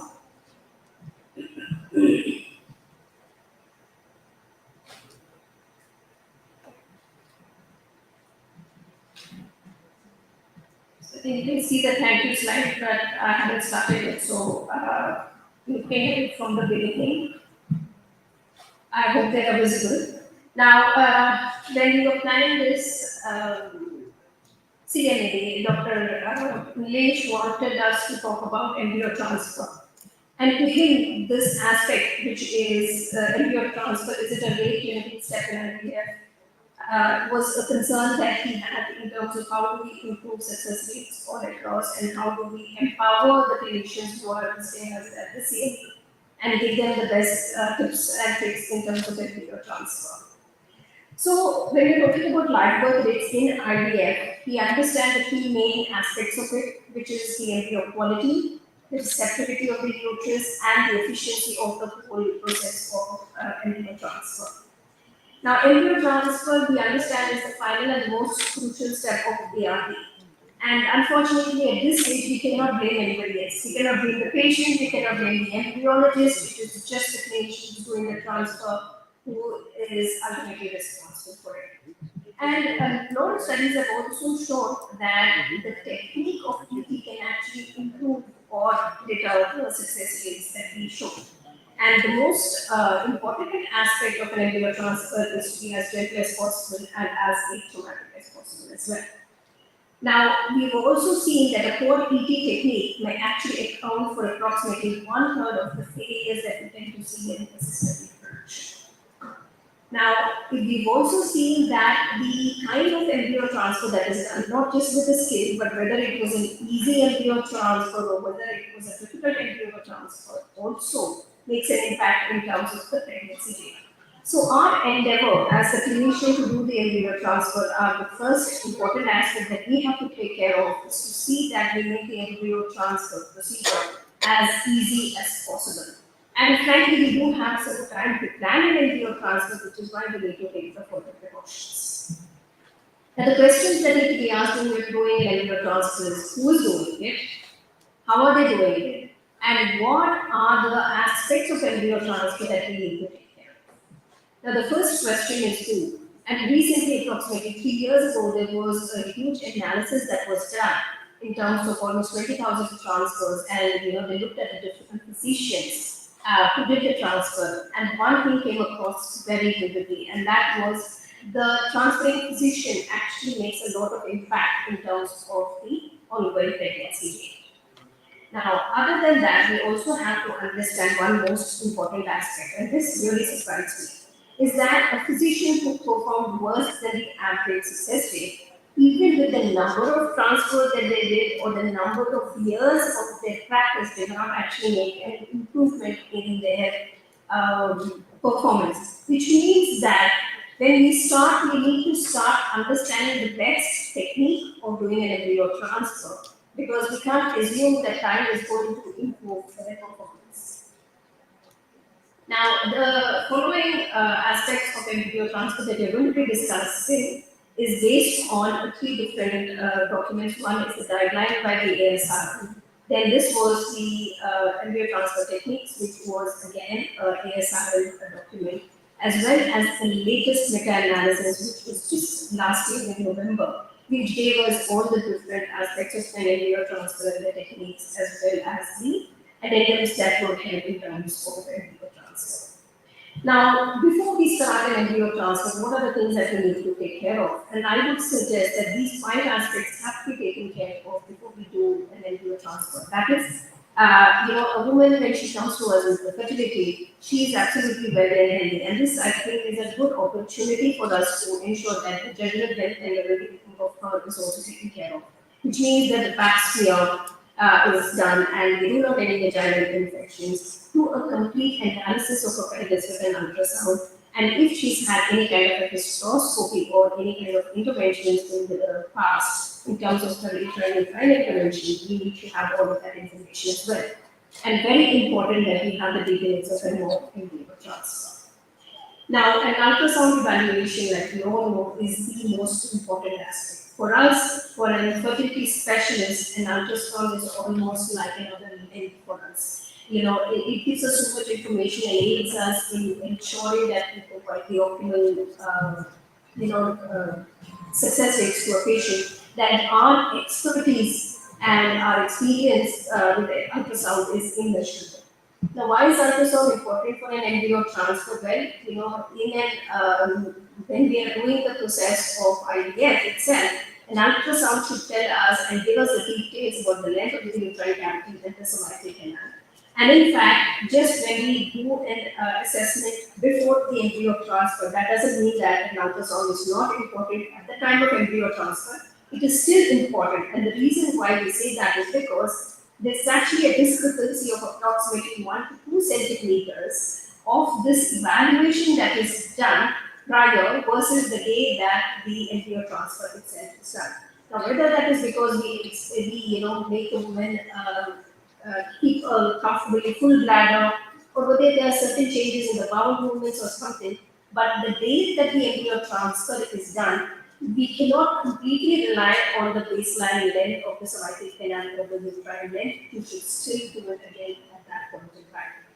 But the reason why an ultrasound evaluation is important is because it gives you the cervical and uterine angles so that you're prepared and you understand how best to straighten that angle. It also gives you the uterine cavity length and direction as we've spoken about. And obviously a 3D ultrasound, which is another thing which has crept slowly into our daily practice. It is no longer an additional thing. I think on a baseline, most of our women tend to have a 3D ultrasound with our centers, and this gives us all the additional information regarding any uterine pathologies. Now, a trial or a mock embryo transfer also is extremely important, and this can be done before the stimulation or during the stimulation as well. But it's very important for us to know because it actually helps in improving your pregnancy rates. What are the things that we should be looking for? The direction of the cervical canal and the direction of the cervix to the uterine cavity, the angulation that is there. Also evaluate the length and also help you in choosing the most appropriate catheter. Now, if the negotiation is going to be very difficult with a smooth catheter, then you will have to consider either using a stilet or even sometimes some different catheters. Now, we find it very useful to map the course, and this is what we normally tend to do. So, if anybody is even doing a mock transfer, if that same doctors who are doing the embryo transfer, a pictorial representation like this to understand which way the cervical canal is and which way the uterine cavity is in relation to the cervical canal gives us a great understanding of how to make the negotiation as automatic as possible. There are some people who also use diagrams like this, which gives them an understanding of how the uterus is in relation to the cervix and the angulation as well. Another thing is also to understand whether there is any uterine pathology that can disturb the the movement of the catheter into the uterine cavity. And again, a pictorial representation is much better than just a description that is given. So on the day of the embryo transfer, what are the things that we have to take care of? These are the 5 pointers for us. One is to ensure that we give them prior instructions that they should come with a comfortable bladder. There is no need for fasting unless anesthesia is going to be utilized. And this is something that in your mock transfer you should be able to understand. ensure that consents are there. And at the end of the year, it's extremely important that we ensure that we follow all these parameters to the T. And we discuss the number and grade of the embryos that are being transferred, and if there are any excess embryos, how are they going to be frozen. And it's always important, in my experience, to have a discussion before you get the patient ready for embryo transfer, for them to actually visualize the embryos that are going to be put back. And if there's a frozen embryos, how have they thawed? How was the picture of these embryos before they were frozen? How are they now after thawing? What is the number? What's the quality? And what the chances are of pregnancy? I think having that discussion before the actual embryo transfer also allays some of the fear and anxiety that the patient tends to have. And it also gives you the opportunity to discuss various other options that could help in terms of implantation, like embryo glue. Now, after that, I think it's important for the clinician to sit back, look at the notes, and see whether they've had a previous smoke, a transfer, a hysteroscopy is done, and whether there were any notes for a difficult embryo transfer, and see how best we can make it as non-traumatic as possible. Now, before you take the patient for the embryo transfer, there are certain things that we tend to do in our practice. One is we tend to give them a progesterone injection before the embryo transfer to see whether that can ease the uterine contractions and therefore make the embryo expulsion much less likely. And we also tend to use piroxicam towards the same. We also tend to give them diazepam to just give them a bit of relaxant, and it also works as a muscle relaxant. Propofol anesthesia says, less than 1% of our transfers are done with anesthesia. Most of them tend to have transfers without anesthesia. And procolytics, atosiban. Now, this is something which again has been, debated a lot. Now, in our practice, we tend to use atosiban as a uterine relaxant only if we tend to see uterine movements on scan on the day of embryo transfer. We consider it definitely in supplementary tools for recurrent implantation failures as well. Now, what does the meta-analysis that was done about 5 years ago tell us about ectosabat? It says that it improves your implantation rates as well as clinical pregnancy rate. And in fact, a recent meta-analysis that I was talking about, which was published just last year, November, also tells us that in clinical pregnancy, there seems to be some improvement. But the same kind of improvement, unfortunately, is not seen in terms of live birth. What about NSAIDs? Though we are using it in our practice, we have seen that most of the evidence does not support NSAIDs as helping us in terms of implantation. What about alternate options? What about acupuncture? Well, the evidence still not is supporting acupuncture, nor analgesics, nor anesthesia, or also other kinds of interventions like massage therapy or transcutaneous electrical acupoint. Neither antibiotics are required at the time of embryo transfer. Now, the positioning of the patients, I think, is since the woman is away, it should be kept at a point that she feels more comfortable, she feels as comfortable as possible. Second, the visualization for the clinician also should not be impacted. Now, how does a surgeon prepare themselves other than obviously the routine, hand washing and the hygiene that is involved? There was this question that came about to see whether powder gloves were actually going to be, determined in terms of embryo transfer implantation versus non-powder gloves. And the evidence so far has not supported non-powder gloves, but that is the routine practice that we all have at our clinical centers. Now, coming to the embryo transfer trolley, it's very important that we keep whatever is required on hand and not rush around looking for things. When a patient is waiting to get, she's on the table and she's waiting to get the embryo transfer. Now, how do you prepare the patient? Well, the different aspects that we will be looking at is first to wash the vulva, which is normal saline, and it should be warm. We don't want the woman to, cringe and move because of the coldness of the solution that is being used. We also use a warm speculum and also use only saline to just lubricate the speculum rather than any other, things like K-vitamin or other kind of things. And it's extremely important, and I make this a point to actually build it into the fellows, is that please do not open the blades wider than it's required. What you are really doing and the speculum is doing for you is to actually visualize the cervix. You do not, that is not the time for you to sit and inspect the fornices of the vaginal walls. All of this should have been done before. So the speculum aspect is only for you to visualize the cervix as well as possible.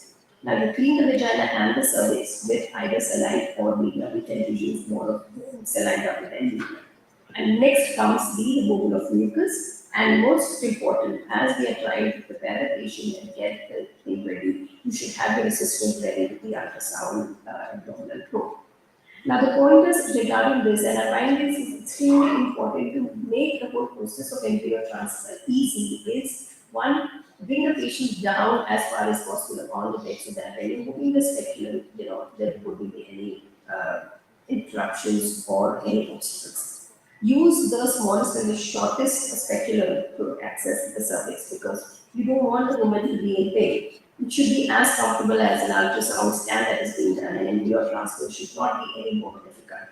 And the speculum should be positioned in such a way that it minimizes the angle between the cervix and the fungus, and keep the bladder full up to the top of the cervix. Now, if you can see in the second, diagram, you see that the cervix has been pulled in so much that it is actually separating the vaginal wall. And when you do this, you will lose the advantage of having the speculum exactly in the vaginal fornices so that the cervical uterine angle can be manipulated to your advantage. Now, coming to cervical mucus.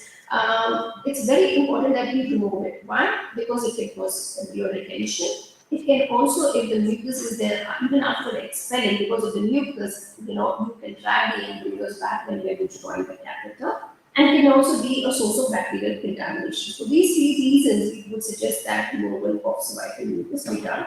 And there are different ways you can do it. You can either use a cotton wig on a wig, or you can use a catheter, you can use an IUI catheter, you can use an ETO, pre-sterilized, embryo catheter, or a syringe, such that you are aspirating the mucus. But it's extremely important that in our zeal to remove the cervical mucus, you are not causing damage, causing bleeding, because that itself can also hamper your implantations. What does the evidence say regarding the cervical mucus cleaning? There's a great deal of evidence which says there is a benefit to removing it. But also, please don't worry when you are removing the catheter and using mucus on the catheter, that doesn't mean that it lowers your pregnancy chances. Now, the catheters that need to be used, I think there is absolutely no, equivocalness about this in the sense that only soft catheters should be used, and rigid catheters are only for the difficult embryo transfers, but not for routine embryo transfers. And I think all kinds of evidence points towards that. The three different catheters that we tend to use in our practice is the Navitec, the Cook, and the Wallace. These are, and recently even in kinetics, so it's not been available quite some time now. So these are the catheters, and the reason why we chose these catheters is one, because it is soft, and the second, the inner catheter, which is the soft catheter, the thinner it is, the better it is in terms of causing as less trauma as possible to the endometrium as such. Now, coming to the loading of the catheter again, and the placement of the catheters. Now, ultrasound bed embryo transfers, as we have already discussed, is the way forward. The time for clinical touch and understanding and putting the catheter mid-cavity, assuming you're in the right place, is no longer advised. Ultrasound should be the way to do it. It gives you accurate and atraumatic positioning of the catheter tip near the fundus, and obviously it is going to make the whole process much easier and cleaner. Now, the disadvantages towards this is you will obviously need a second operator to hold the probe in the abdomen. It takes a longer time for you to execute, and you have to ask the woman to fill your bladder up. And some people cannot hold their bladder if it's reasonably full for long periods of time. And the last thing is we really don't know what effect the ultrasound has on this pre-implantation embryo. Now, like I said, there is no debate on this in terms of the fact that ultrasound should be the way forward in terms of doing the embryo transfer. Now, when we're talking about ultrasound, obviously we have the option of transabdominal and transvaginal. Now, in a transvaginal, what should happen is after you clean the vagina and you introduce the speculum, After you introduce the speculum, you will put the outer sheet right as much as possible up to the internal pores. Then you will remove the speculum and you will introduce the vaginal probe. And then with the vaginal probe, you will, reposition the outer catheter as close to the internal pores as possible. And then the inner catheter will be threaded through it. Now, why transvaginal? Transvaginal because it can significantly increase the percentage of your pregnancy and it also facilitates in terms of difficult transfers. But in routine practice, we tend to use more of abdominal ultrasound to aid us in our transfers, and transvaginal is only when there is a difficulty or we are not able to visualize properly in obese patients. So, by transvaginal enhanced visualization, we don't need a full bladder. There is no need for a vaginal speculum and cause discomfort to the patient, and confidence and comfort of the patient has also increased. And we also tend to find this slightly better in obese women. Now, what about the precautions that has to be taken when you're putting the catheter into the cervix? Now, these 2 points I think are extremely important, at least for the beginners, is that when you're putting in a catheter, you really don't know with these soft catheters whether it is coiling inside the cervical canal. So it's a very simple test of rotating the catheter by 360 degrees. If it recoils, it means it had coiled inside the cervical canal. But if you're rotating it and if it's still in place, that means you're actually inside the uterine cavity. So please do this when you are in doubt or your visualization on ultrasound is not accurate. Now, catheter loading, which is something which the embryologists help us in doing, there are 2 different ways of doing it. One is a direct transfer, which means that they come with the outer and the inner sheet loaded with the embryo and your transfer is to be done. Or we do the after loading, in which the outer sheet is kept till the internal os and then the catheter comes once we are in place with the loaded embryos in the inner catheter. And this is something that we universally follow because we don't want to end up fiddling with a loaded embryo catheter if your course of the cervical canal is going to be difficult. Now, when we're talking also about the loading technique, we tend to use the 3-dot technique, which means that the embryo with the media is actually buffered by hair gaps. Now, why is that important? It helps because it decreases the chances of the embryo retention when we are doing a transfer itself. And it also, sort of protects the embryo from the mucus that it could encounter during its passage. Now, there was also the amount of the fluid in the embryo transfer catheter which can impact. And when they really looked at literature, they found that if your volume is more than 50 or 60 ml, there's a possibility of expulsion because there's so much fluid that is being inserted into the cavity. But if it is less than 10, there's also a possibility that it can lead to miscarriages or other issues. And therefore, the ideal volume that is suggested is anywhere from 20 to 30 up to 40 microliters. Now, what about the placement of the catheter tip? I think there has been so much research being done here in aspect, and conclusions have already come out to say that you have to keep your catheter at least approximately 1 to 2 centimeters from the fundus to aid and give you the best impact in terms of pregnancy rates. And all of this evidence is clearly. There's also evidence to say that immediate withdrawal does not decrease the pregnancy rate. Because initially what we used to do is we used to put the catheter, inject it, and wait for a minute or so while everybody is getting fidgety into the patient, and then slowly withdraw. But now immediate withdrawal has not shown to impact your pregnancy rates. And also important for you to understand that though you're cleaning the mucus, sometimes, if it's very higher up in the cervical canal, and when you're drawing the catheter out, you see some mucus on the catheter, please don't be worried because it hasn't shown to lower your pregnancy rates. Now, this distance is the most important thing, that is 1 to 2 centimeters from the fundus, and that's how you should be placing your catheter. And as you can see in this diagram, what's important is the tip of the catheter to the fundus, and that distance should be at least between 1 to 2 centimeters.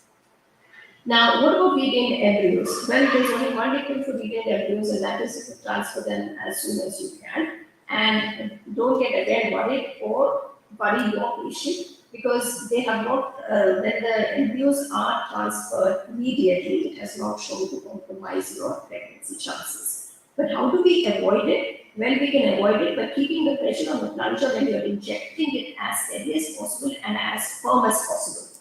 And when you're withdrawing your catheter, please don't use jerky movements. Please do it very, very slowly so that you are not with the negative pressure drawing the embryos back again. Now, what do we do after the embryo transfer? Because we've spoken about what needs to happen till now.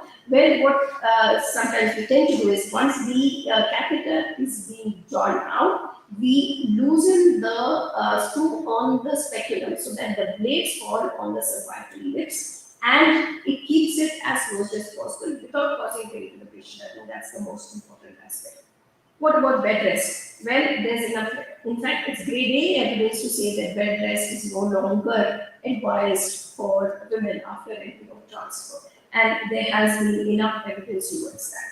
So, to summarize my talk, what's the first thing that we need to do when we are doing an embryo transfer is place a warm speculum, flush and clean the vagina with either cotton swab or gauze using media or saline. Carefully, gently remove the cervical mucus and pick the most appropriate catheter and ensure that the embryologist and you are in sync in terms of how the catheter works, who brings the loaded bench, the loaded catheter being brought in, and so on and so forth. We tend to do mostly an afterward transfer, but these advantages and disadvantages, I think, as a clinician and the embryologist need to come to terms with that. Very important that when you are placing the tip of the catheter, it should be at least 1 to 2 centimeters away from the fundus. After you expel the embryos, ensure that your thumb on the plunger is as firm and as hard as possible. And please, when you're withdrawing the catheter, it has to be done very, very slowly rather than with jerky movements. Catheter has to be checked to see whether there are any retained embryos, and the patient can ambulate immediately after embryo transfer, and there is no need for bed rest. Now, just I've also sort of summarized everything and brought these into grade A, B, and C evidences. So, what are important is doing an embryo transfer with abdominal or vaginal ultrasound using the most softest catheters that are possible. And grade B evidence is removing your cervical mucus, placing the embryo 1 to 2 centimeters from the fundus, and withdraw the catheter as slowly as possible, but immediately. There is no reason for us to wait longer. Grade C evidence is based on the position of the external catheter, but I think here again we should be extremely careful in seeing that because the outer sheet is usually a little firmer and can have rough edges. So it's always best that you do not move beyond the internal pause. And the rate of injection also there is no evidence regarding that, but a slow rate of injection for obvious reasons would work better for us. The length of the procedure, which means that once the embryo comes out of the incubator, once it's loaded, till the time it is being expelled, we need to keep that period of timing as short as possible. So the embryos should not be either in the dish, in your laminar flow, or lying in the catheter while you're trying to negotiate. We need to avoid these things when we are planning for the embryo transfer. And regarding the catheter rotation, after you expel it, just to see that it doesn't get stuck to your catheter also doesn't have any evidence to actually ensure that it's going to help us. But these are some of the small things, and every small step helps in terms of improving your implantation. The most important thing also is because there are so many people involved in this procedure, you're an embryologist, you have a helper and creator, you have the person who's holding your abdominal probe, you yourself, so the conversations that are happening in the important because that woman, poor thing, she's undergone so much for this one particular process. The whole thing culminates in an embryo transfer.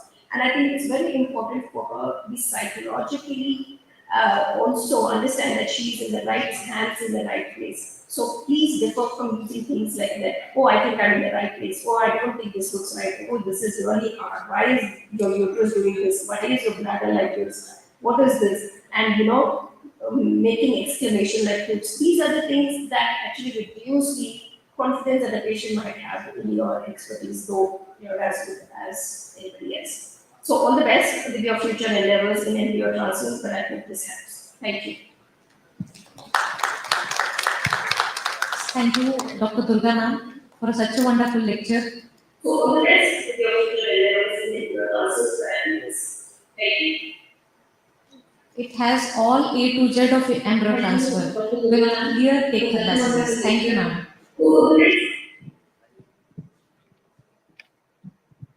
Any questions? Ma'am, I have one question. When do you prefer to do the mock transfer? In the same cycle or previous cycle? Any question?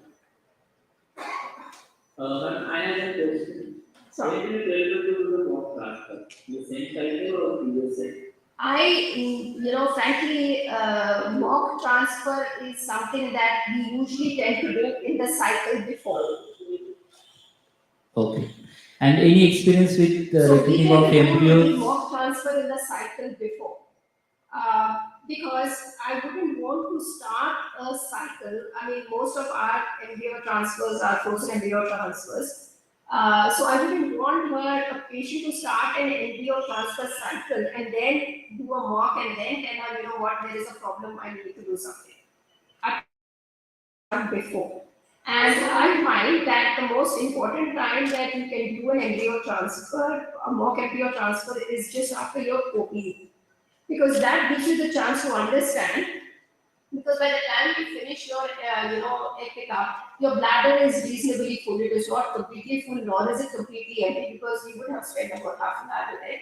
So, it's the time of OPU is one time that we can do an mock embryo transfer, or you can do it prior.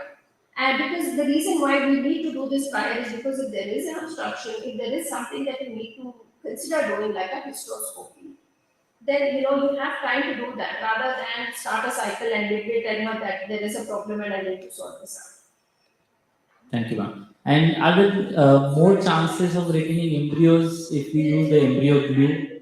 Is it like that?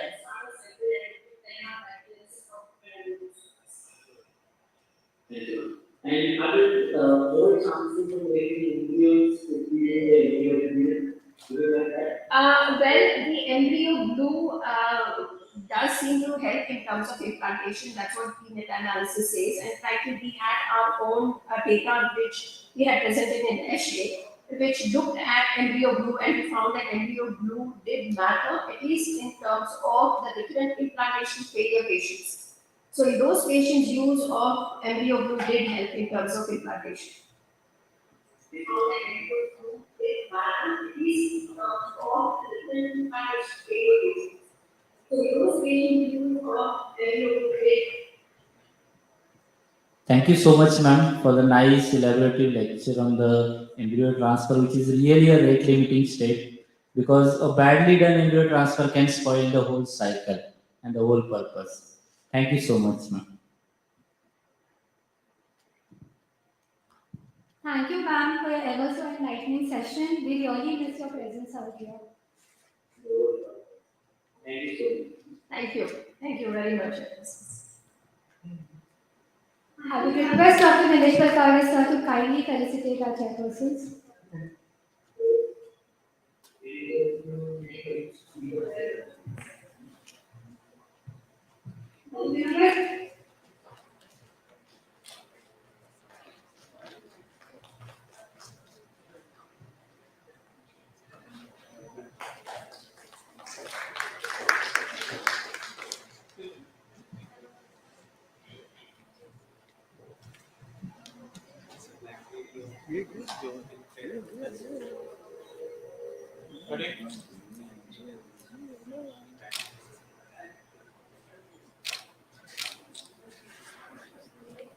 I would request our chairpersons to kindly be comfortable in the audience as we move forward with our next session.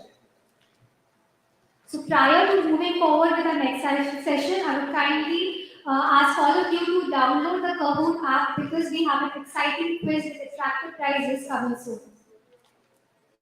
So moving forward with our next session. Our next session is on newer advances in IVF lab by Dr. Krishna Chaitanya sir. I would request the chairpersons for the next session to kindly come on stage. Dr. Chaitanya Atkar,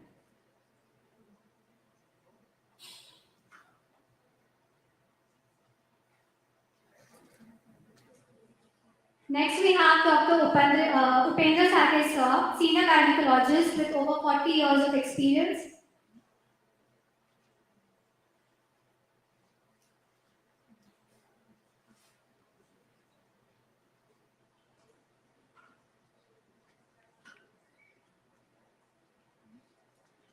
Welcome, sir. Next, we have Dr. Ramesh Gaikwad sir, obstetrician gynecologist, infertility specialist, and endoscopic surgeon. Welcome, sir.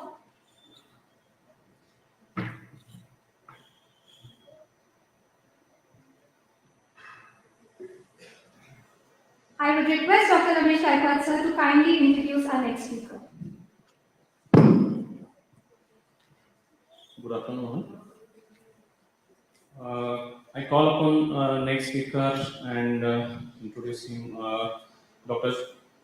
Krishna Chaitanya. He is scientific head and clinical embryologist, Oasis Fertility. He has done diploma in reproductive medicine from Germany, masters of clinical embryology from Monash, Australia, and he is expert in clinical embryology and cryopreservation of gametes and embryos. He has lot many studies as well as presentations on embryology and its innovative approaches to improve success rates of IVF treatments. Over to you, sir. Thank you, sir, for that kind introduction. Very good afternoon to everyone. I'm sure we're running late and I promise to keep it short. That's quite a challenging thing thrown at me, but I'll do my best to keep it short.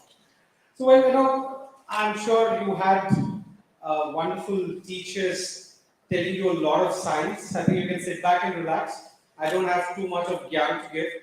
I love embryology for the fact that it is science, but it's also an art. So you can have fun in the lab when everything goes well. So where is this all emerging? I think as medical students or when we were in school and college, all of this sounded fiction. They said you could design babies and we said, what nonsense. And now I think it's become a reality and that's what evidence does. And let's see where we are marching in the year 2023. So I think 45 years, and then look at the way the whole field has progressed. From birth of Louis Brown to now it's talking about gene editing. The science has really progressed, and that's what is helping a lot of couples complete their dream of childhood.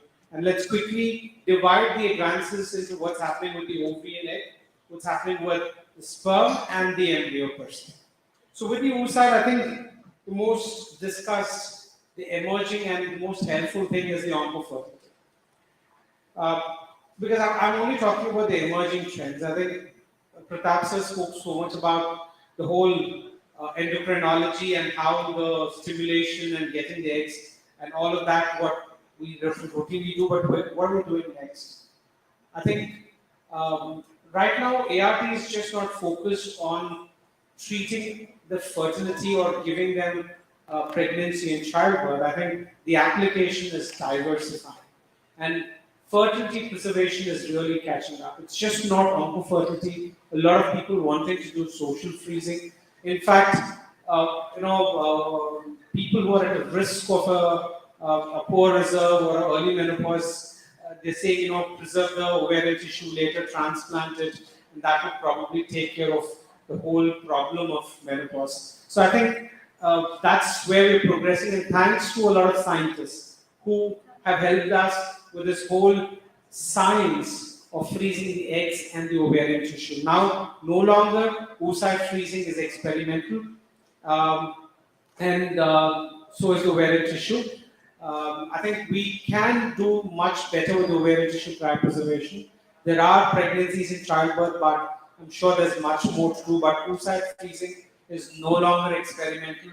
It's now a routine clinical procedure. So that's a quick snapshot of the amount of fertility preservations we have personally done at Oasis in the last decade. The number of semen freezings, oocyte, and testicular freezings, what we have done, and there are patients who've come back and conceived and have had their dream of parenthood with their own self gametes. So oncofertility and fertility preservation has been one of the emerging trends when it comes with the gametes. So that was the ASRM statement way back, which said that oocyte freezing is no longer experimental and it's a routine clinical practice. And this has been our experience at Oasis using frozen oocyte for various indications. And we had a live birth of close to 47%.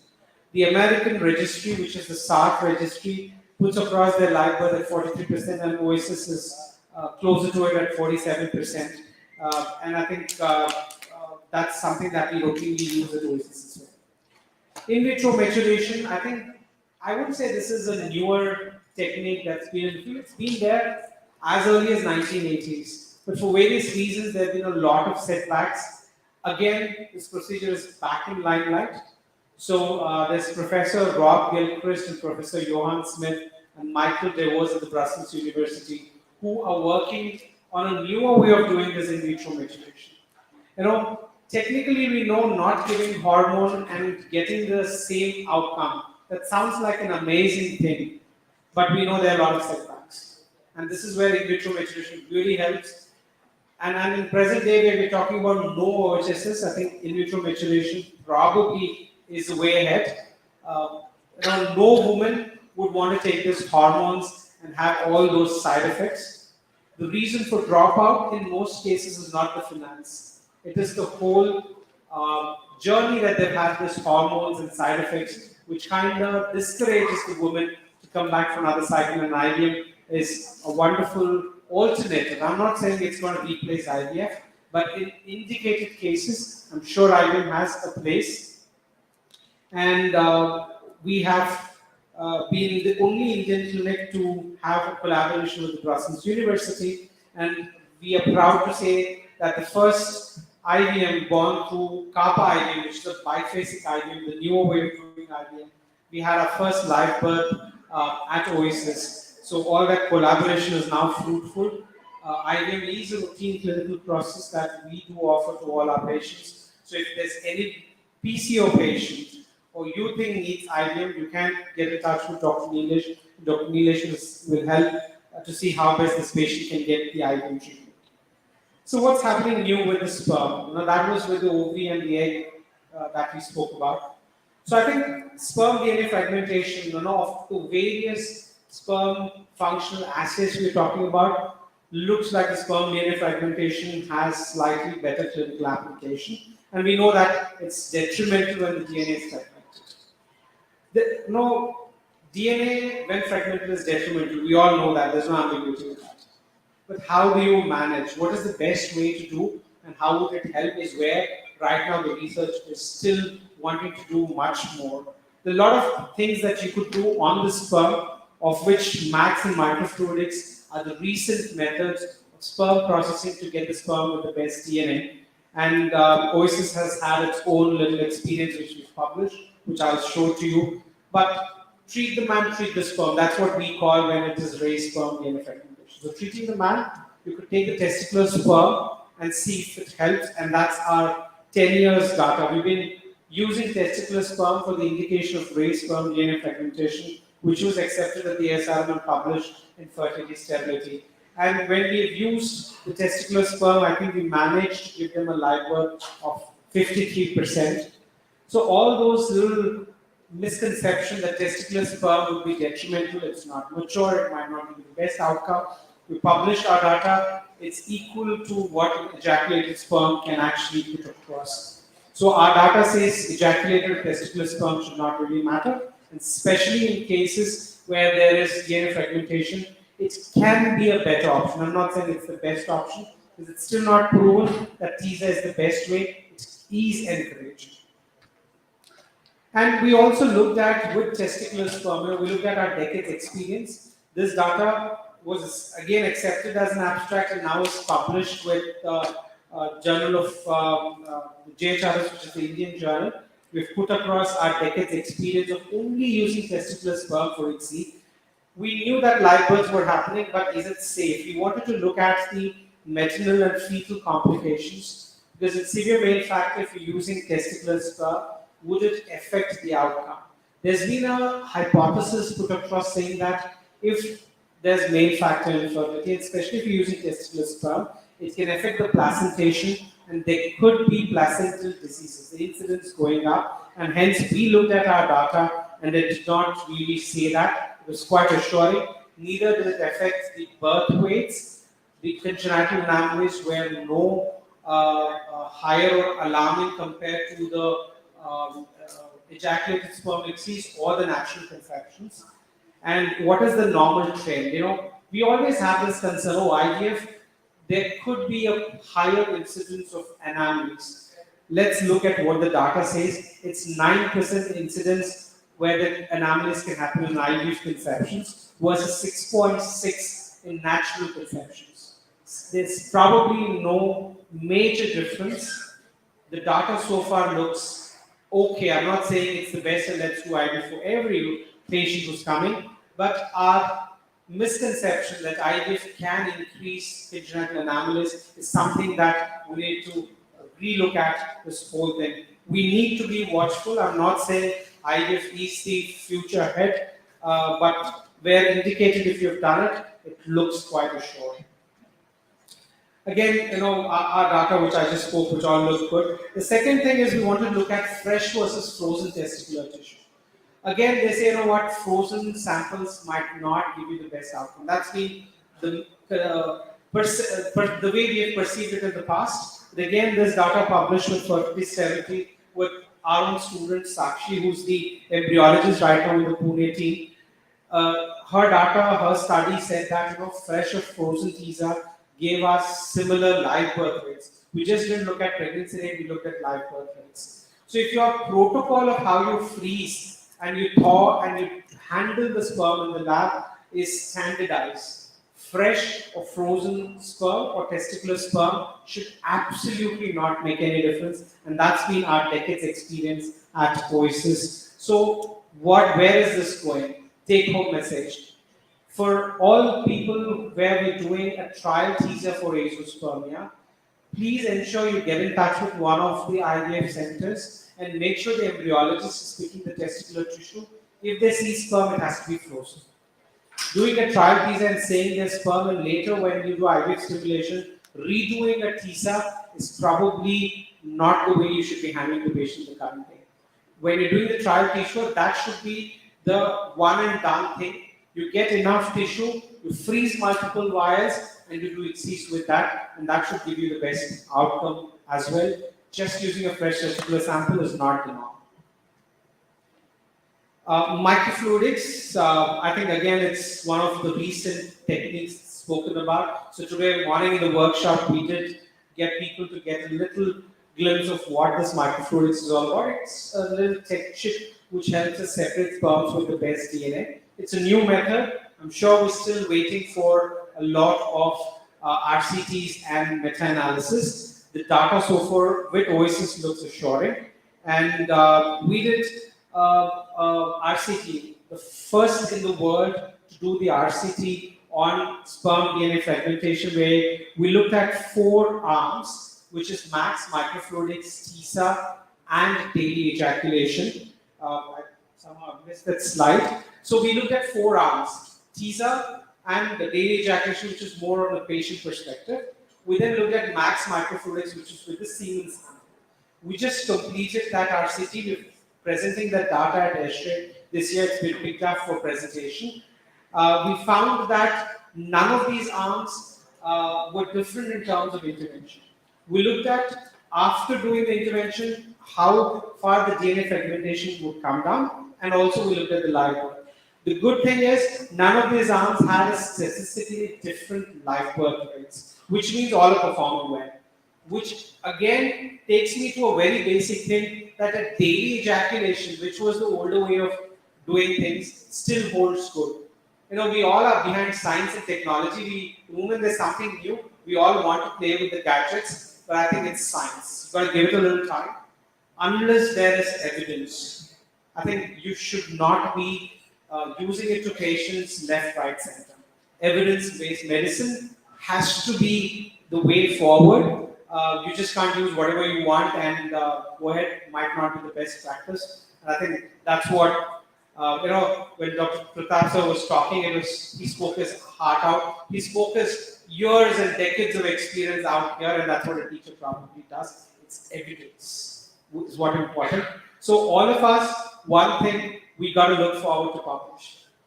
If there's something that is making a difference with Western world to what we as the Indian fraternity is doing, I think we are far more skilled and experienced when compared to Western. That's the only thing we don't do is publish. And the only thing they do a lot is, even if there's 100 patients that they've done some work, they publish it. So that's the way they communicate with the world. Their way of communication is publication, and that's what youngsters in the present day need. A lot of PGs here. Whatever work you do, please document it and please look forward to publish it, because we have a huge database of patients, and that's what at Oasis, our student fraternity does. For the last 10 years at SJ and ASRM, we've been having abstracts accepted, and we have a huge presence for our presentations. So with the embryos, what's happening, I think the lab, what it was there in 1978 with Bob Edwards to what it is now, there's technologically a lot of improvement. I think a lot of gadgets have come in. Practicing embryology today to practicing embryology way back, I think there's a huge difference. It isn't a difficult job at this point. I'm sure the challenges, I'm not saying it's that easy. Sakshi and Bharti are laughing there, I understand that. And it isn't an easy job, but it isn't that difficult also. I'm sure Pratap sir will really tell us the amount of challenges they have had when they started to do ART in this country. There were not much of technology at that point. If they wanted some information, I'm sure it was only in books and not on the internet. And now things have really changed. You don't know something, even my kid who's 4 years old, knows Google gives you all the information. So that's where we have progressed, and the lab is now a hub of technology. Without, that's a wonderful amalgamation of science and technology, and that's where the success rates at this point have really improved. In terms of technology, it's helping us pick the best embryos. The incubators are, version after version, they're improving and helping us get the best culture condition. We have reached a point, where it's possible for an embryologist to now work from home. You just have to go, do a little thing and come back and sit back and watch how your embryos are actually progressing. And that's what the time-lapse technology is really helping us. So I used to always be envious about the IT professionals. My wife is in IT, and I used to hate it when she said I'm working from home. But I think thanks to science and technology, it also gives me a little scope to now sit from home and actually monitor my embryos. So where are we progressing with all of this science and technology? Currently, I think now artificial intelligence is something that's getting into the field of reproductive medicine as well. We want to ensure that we come up with this algorithms where we know which protocol will give us what output, which embryo will really implant or not implant, which sperm needs to be picked in. Too early to say that's the future of ART, but I think lots and lots of groups are trying to look at application of machine learning, deep learning, and artificial intelligence. I'm hoping if it goes in the right way, it would benefit the patient fertility. So the other little things that I wanted to reiterate, fresh or frozen embryos, honestly there's no difference, but why does a frozen embryo transfer gives you a better outcome is because you get a little time to go work up on your uterus, adenomyosis or whatever it is, and then go ahead with transfer. So it's helping you buy some time. And for patient, I think the experience is better. Stimulate, make the embryos, give them a little break. They come back again when they're fresh. I think then that whole stress of back-to-back treatments is not there. We all know hormones drive everyone crazy. So that's where the frozen embryo transfer probably has got an upper hand. And now you can freeze everything, whatever you want. You can buy time. You can actually lock the time. I know there's so much of debate, decades we do, whether to put back a cleavage or blastocyst. The way I balance it out, what works for your best is working for your best. There's nothing like, because today in the session we spoke about blastocyst transfer. Will you go back and do all blastocysts? It might not really work.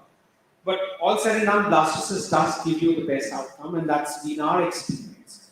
But if somebody has had a failed transfer with a cleavage or a day 3 embryo, if they come back for a second attempt, doing another day 3 cleavage stage embryo might not really get the best outcomes. So it's always trying to see what best we can do. You stimulated the lady in this cycle, let's say you didn't get the best eggs or the outcome was not the best. I'm sure the next cycle you want to improvise in the stimulation.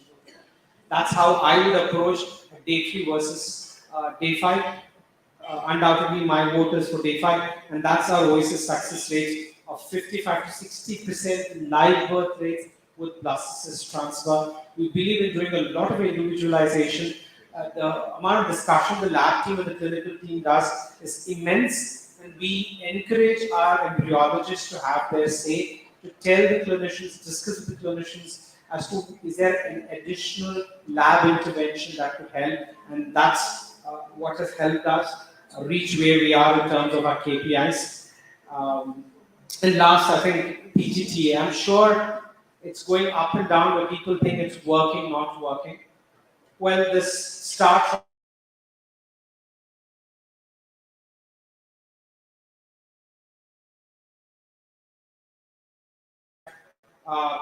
patients. Before I go there, I think this is our glue experience, again published in one of the years at X-ray in human reproduction. And we said that in people with rectal implantation failure, use of embryo glue did give us a better implantation and live birth rate, and our miscarriage rates were less in this group of patients. So embryo glue is not for everyone. So if people are wondering what embryo glue is, it's just a little transfer media enriched with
exclusive elective single blastocyst transfer. PGT has a wonderful technology which helps these group of women.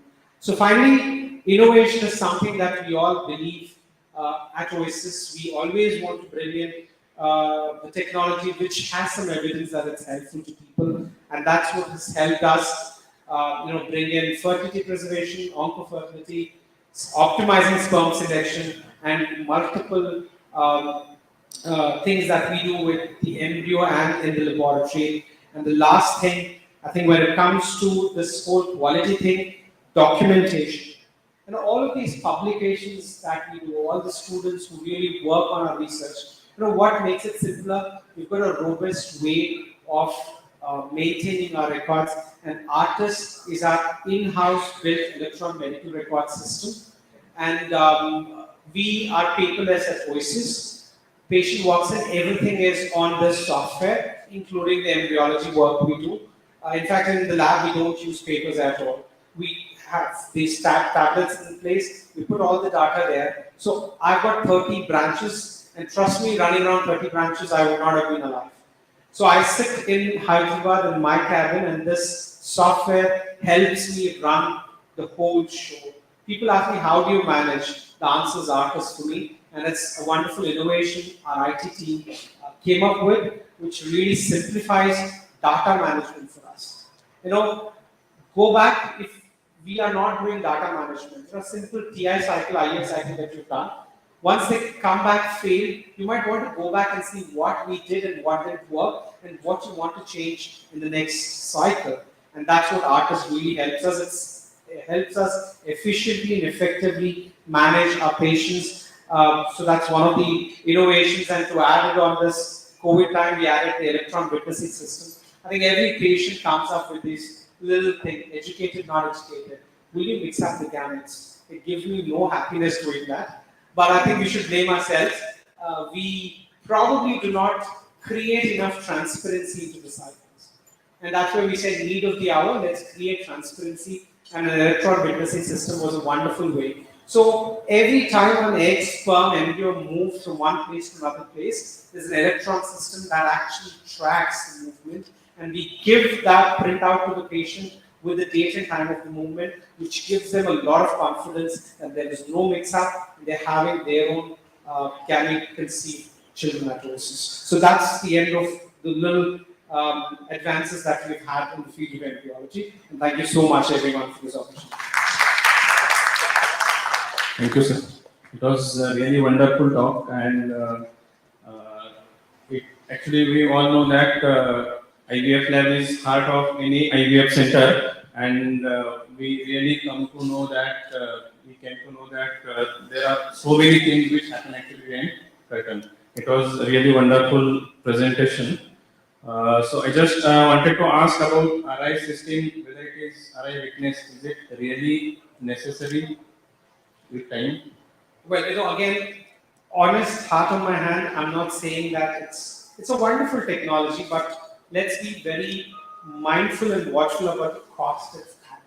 In an Indian scenario, I understand science and improving the work what we do is important, but people are paying from their pocket. So I think the biggest setback of the RI witness system right now is the cost. But otherwise, if I just have to comment on the science, I think it's brilliantly designed. I would love to have a system like that, and that's why we came up with an indigenous thing which is called EWS, an electron witnessing system. So right now we are using it more in our lab. We wanted to validate and ensure it's robust enough, and then we can. Also, one more doubt. I mean, it's just for clarification to all about laser-assisted hatching. As you said, it's not mandatory for all. So, which are the cases we should practically do? All right. First, if you do not have a laser and your patient is saying, "Oh, I read on Google and you're not having laser," please tell them it doesn't really make a difference whether you've done a laser or not. A laser, let's look at the economics again. It will cost you around 23 to 25 lakhs to invest in a laser. And doing a laser-assisted hatching, there's decades of information that said that it's not really helpful. In RIF, we're hoping it will. Again, the level of evidence is poor and it's not really supporting. It's not even come to a moderate level of evidence. So at this point in time, I wouldn't want you to walk out of the hall with that insecurity that, "Oh, I don't have a laser in the clinic." You're not really losing anything. If you're wanting to do PGTA, then yes, I think it is technology that's very helpful. The biopsies are so easier to do with laser. It's atraumatic and it really gives you the best results. But apart from that, I would not really recommend, because I'm sure there are some clinics of Oasis where I don't have laser, I do FETs, the implantations are no different. So I'm very clear, laser doesn't help enhancing your implantation of live birth, whatever category, advanced middle age, RIFs, no, I don't really see a benefit. And that's what the evidence is. Thank you, sir. Thank you. Thank you. Any other question?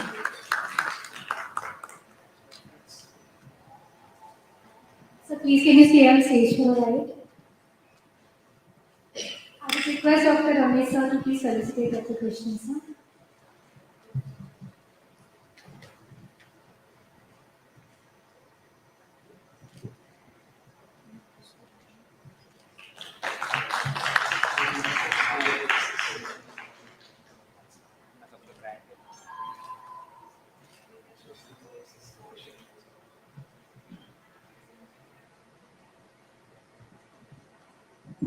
Thank you, sir, for such an informative session.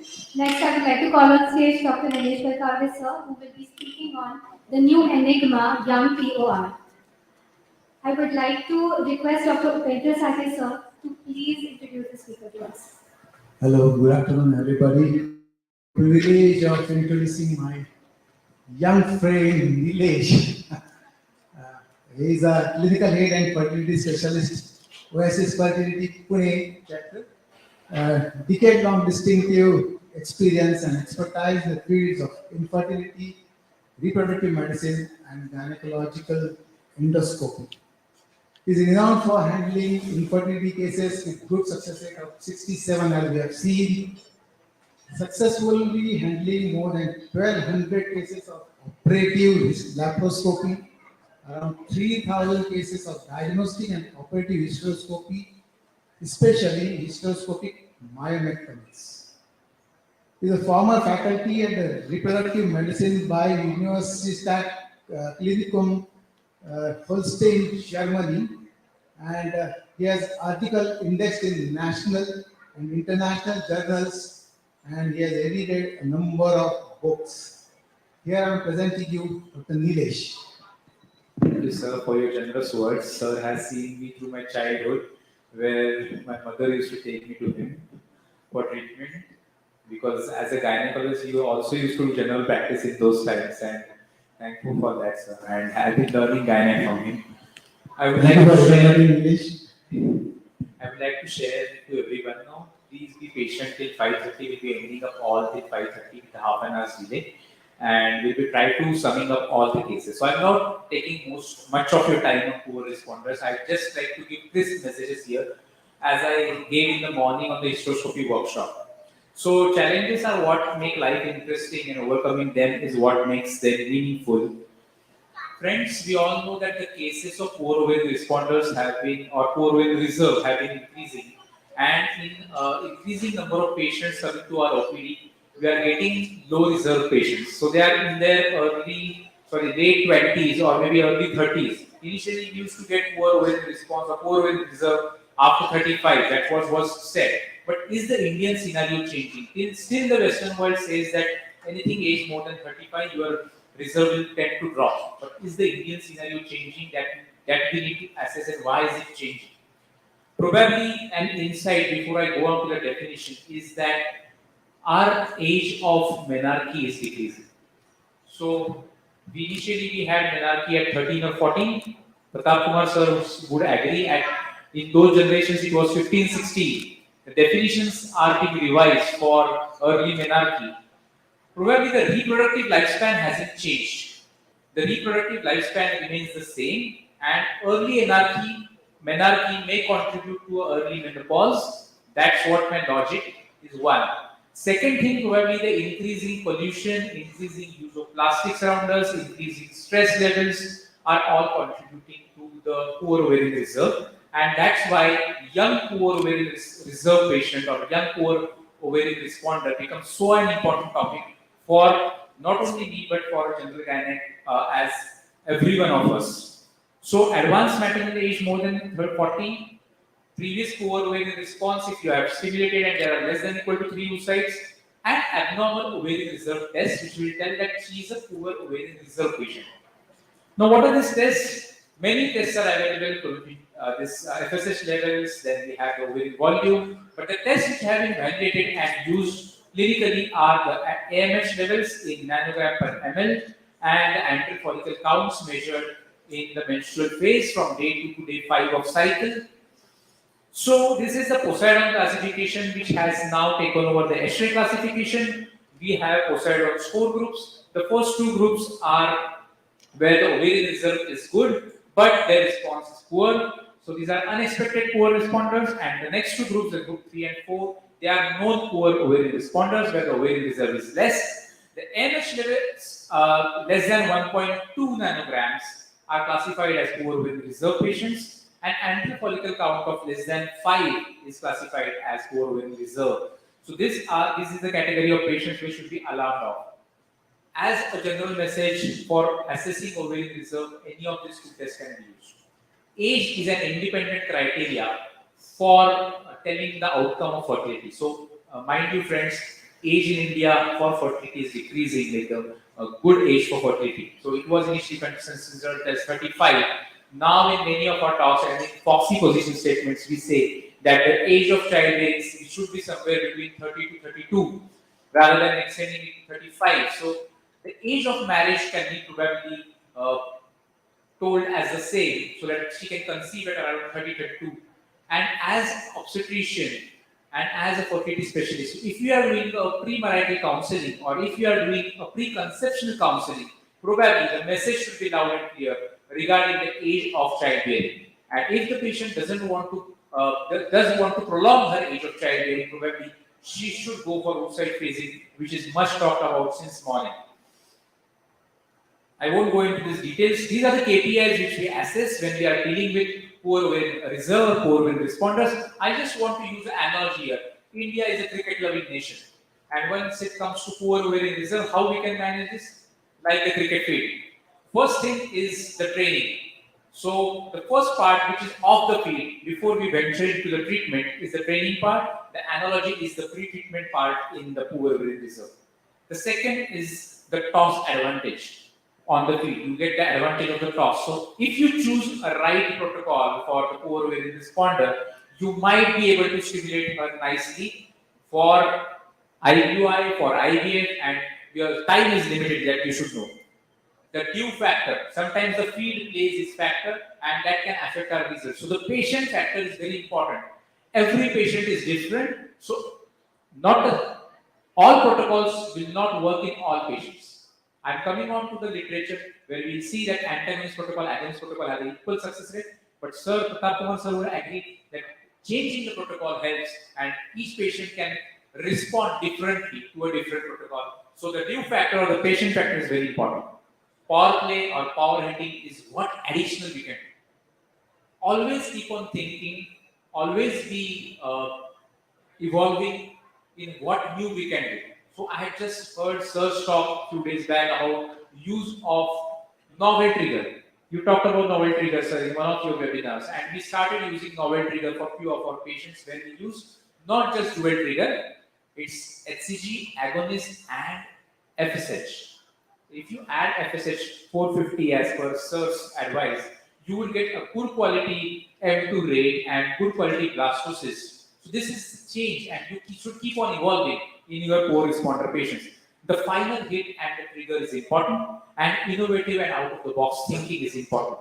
So this is the analogy on the field which you can use, and if you see the picture here, a good blastocyst or a good outcome is what we expect. We all want to be Virat Kohli. We all want Virat Kohli to play and win the game for us. A good blastocyst will win the game for us. So good success rate comes with a good M2, good blastocyst rate, and a good implantation clinical pregnancy rate for us.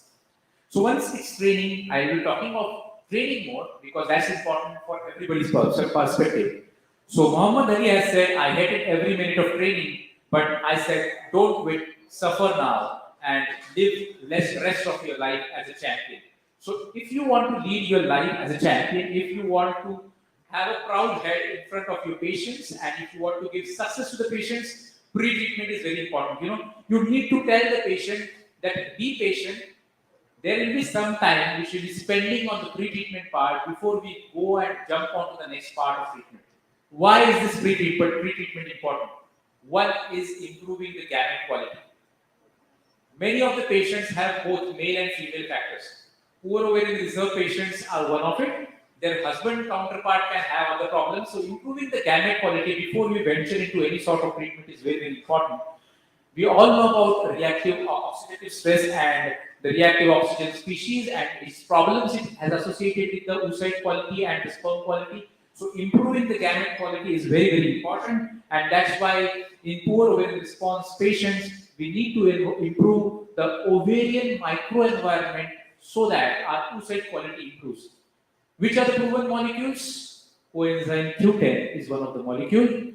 We need a little androgenic environment in the ovary so that the oocyte quality improves. So DHEA, testosterone gel, these are the next level of treatments which we can use to improve.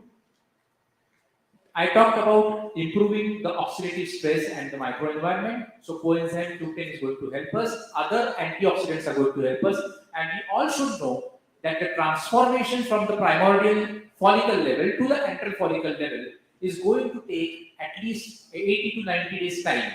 And this is the duration where the pre-treatment should be undertaken. So don't jump on to treat your patient, don't jump on to tell them advise IVF immediately. Go on slowly. Pre-treatment and your practice outside the field is going to help you on field. Second important thing is synchronization. Once you are stimulating the patient who is a poor responder, synchronization is so important. So if you are going for an antagonist protocol, your aberrant FSH levels can cause one follicle to be a larger follicle and other follicles are not growing. This won't help you because this will give you suboptimal oocytes for ICSI.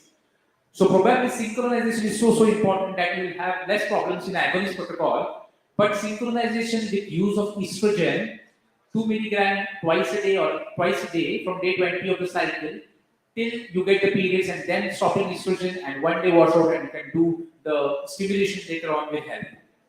Synchronization by use of antagonists for 3 to 5 days before the start of stimulation by using a follicular antag can help you. Synchronization with OCPs is now gone out of phase because the recent SRA guidelines for controlled ovarian stimulation in IVF say that OCPs should not be used for synchronization, especially in poor ovarian reserve patients. I agree about PCO patients, what Sir said. Yes, you need to bring down LH levels by some or the other way. So improving the hyperinsulinemia and hyperandrogenemia will help. Also, use of OCPs will help in those cases. But poor ovarian reserve, you are going to decrease the oocyte quality if you use OCPs. So mTOR signaling is new thing which is coming up. So this is going to help you in improving the oocyte meiotic maturation, improving the granulosa cells, improving the fertility outcomes or the fertilization outcomes, and improving the endometrial status as well. Also, the alpha-linoic acid is also going to help you. So these are in this natural molecule. So once you are telling the patient to go for an antioxidant treatment for 3 months, probably you can also advise a very good diet which is rich in antioxidants, rich in alpha-linoic acid. So all these things which are shown on the right hand side of the screen are going to help the patient. So my message to the PCO patient and message to POR patients is quite clear. They need to stick on to medicines, they need to stick on to a very good diet, they need to stick on to exercise. Probably a pelvic yoga or butterfly pose can improve the pelvic blood flow to an extent and where we can get a good stimulation. So all this is important. So the oxidative stress causing apoptosis and oocyte aging can be prevented by use of alpha-linoic acid, other antioxidants, and probably the mTOR signaling if you improve. So leucine and alpha-linoic acid are these molecules which can be used. So these are the molecules which are coming up as antioxidants. If we come to the literature of improving the quality of oocytes, we see that coenzyme Q10 levels and DHA levels have the highest maximum success rate. If we see the area under curve, this is a RCT which is taken up from human reproduction update, where we can see area under the curve to be maximum for coenzyme Q10, DHA, and testosterone gel, and less useful for other molecules. You can see clomipene citrate, letrozole, or growth hormone can be used, but not with a very good result. For as a gynecologist, once you are handling the patient, the message is clear: do AMH levels, whatever be her age. Probably if she's crossed 25, she's come to you, do AMH level. If you're doing scans yourself, please check a day 2 scan, check for the antral follicle count yourself. A high resolution machine will help you to correctly get the antral follicle count. So the AFC was initially very difficult to measure, but with a very good machines, maybe G, if you are going a P4, P5 onward series is very good. S series is excellent. So any of these series can help you to get a good antral follicle count. Check for yourself. Also assess the ovarian stromal blood flow on day 2, which is going to help you to assess which patient is going to respond good. If your ovarian stromal blood flow, the peak systolic velocity is between 5 to 10, you know that this patient is going to respond well. If your peak systolic velocities are less than 5, even if she has a good antral follicle count, she can be a group 1 or group 2 Poseidon, where she will be an unexpected poor responder. So start doing IUI scans for yourself, start doing baseline scans for yourself. That's a message. And start doing AMH levels for all of your patients who have a longer duration of infertility probably. If you have an option of antral follicle count assessment by your own self, probably you can avoid AMH testing. to decrease the cost. But I think 2,500 odd is not a very good, very high cost to assess the AMH. These are the molecules which can be used, which I talked about. Second thing, I just have one line about each of these. Choosing the best. Don't choose just the right one, choose the best one. So what is the best protocol? Predictors of ovarian response will be on these four parameters: age, serum AMH levels, FSH levels, anti-follicle count, and ovarian volume. We can use the antagonist and agonist protocol equally. So how to choose? If it is a poor ovarian reserve patient, she has not undertaken any IVF cycles probably previously, I would go for antagonist protocol as my protocol of choice probably. But if she has taken antagonist protocol and it was a failure and the oocyte quality was not good, synchronization was not good, probably a long agonist protocol would help. How is antagonist going to help over agonist? The dose is going to be less and it's an easy protocol to start with and less number of injections. But how is agonist going to help? So agonist is not out of the way. Agonist is not a gone protocol because if you see the RCTs, the number of M2, that is the mature oocytes which you get by agonist protocol is much better than the antagonist protocol, and therefore even if it is not translated into number of blastocysts and clinical pregnancy rates, I feel that if you get 2 or 3 more M2s in a patient whom you are going to get only 3 or 4, if you get 5 or 6, probably you can wait in the blastocyst and your outcomes might increase. So probably that is my. So this is about this trial where oocyte retrieval rate was a little bit higher in the agonist group than in the antagonist group. Then the next question is type of gonadotrophin.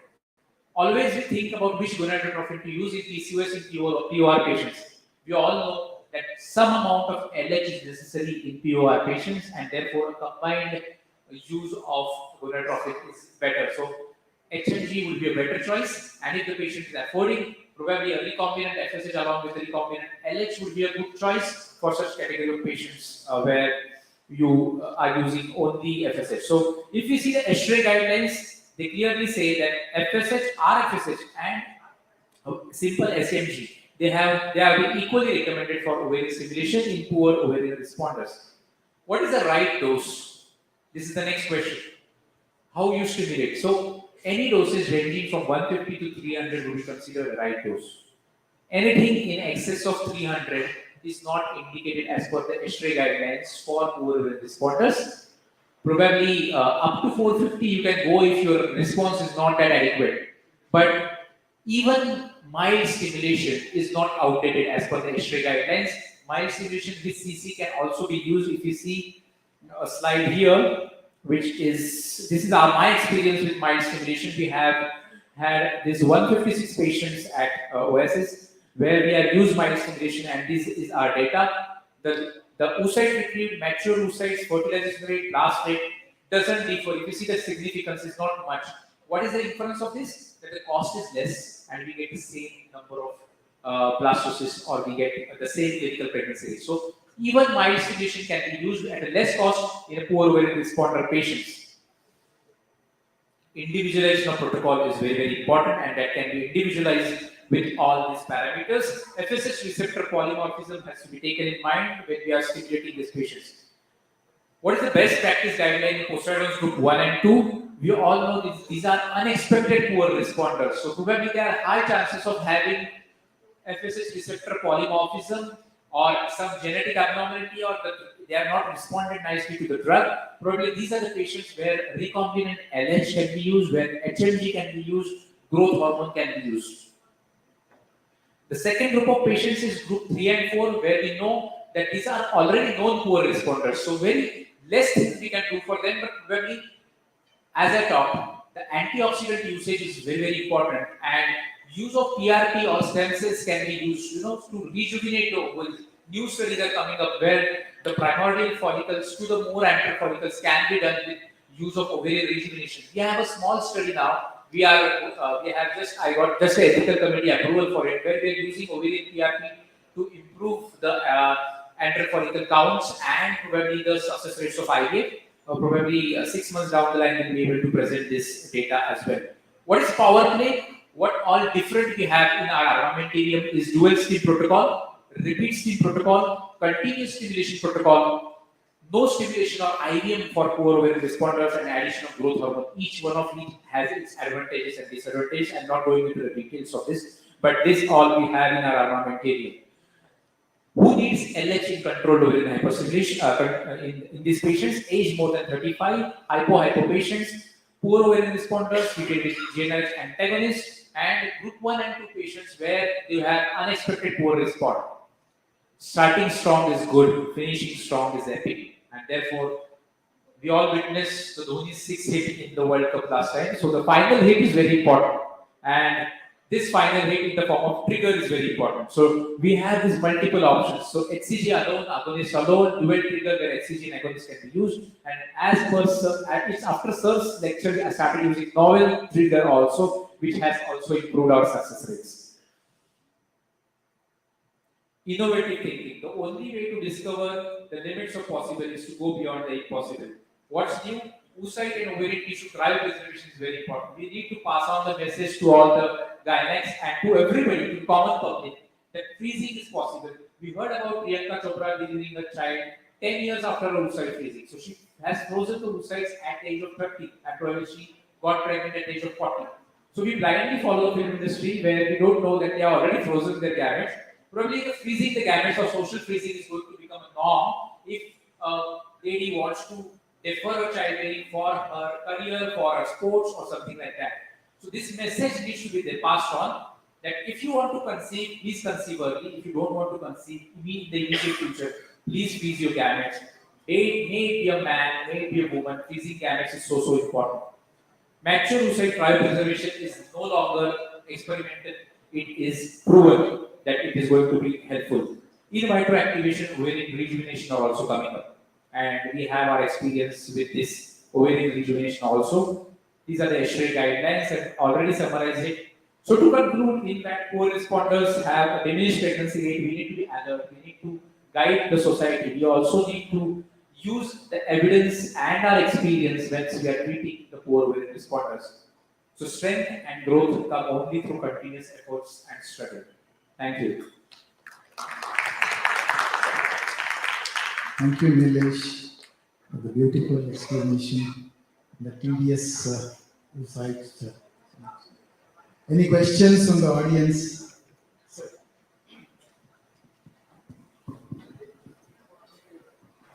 Very nice lecture, Nilesh. You showed your brilliance and your experience of what you have done. My one observation I have done is smoking, girls smoke a lot these days. They do not realize their eggs get spoiled. So because I had a patient, she was actually 37 years, rich class, husband, wife 3 times they went somewhere else, donor egg their services, they came to me, and they told me that they smoke. I said, that's the reason your eggs are bad. Both husband and wife go for partying every day in the smoke. And I just said, can you just stop it for 3 months? You won't believe, in 3 months she conceived spontaneously. AMH was 0.5, 0.4, and she delivered a baby. Just as a message, I think a very strong message for us to tell the college girls. Because I come from Manipal, where all the fashion and everything is there.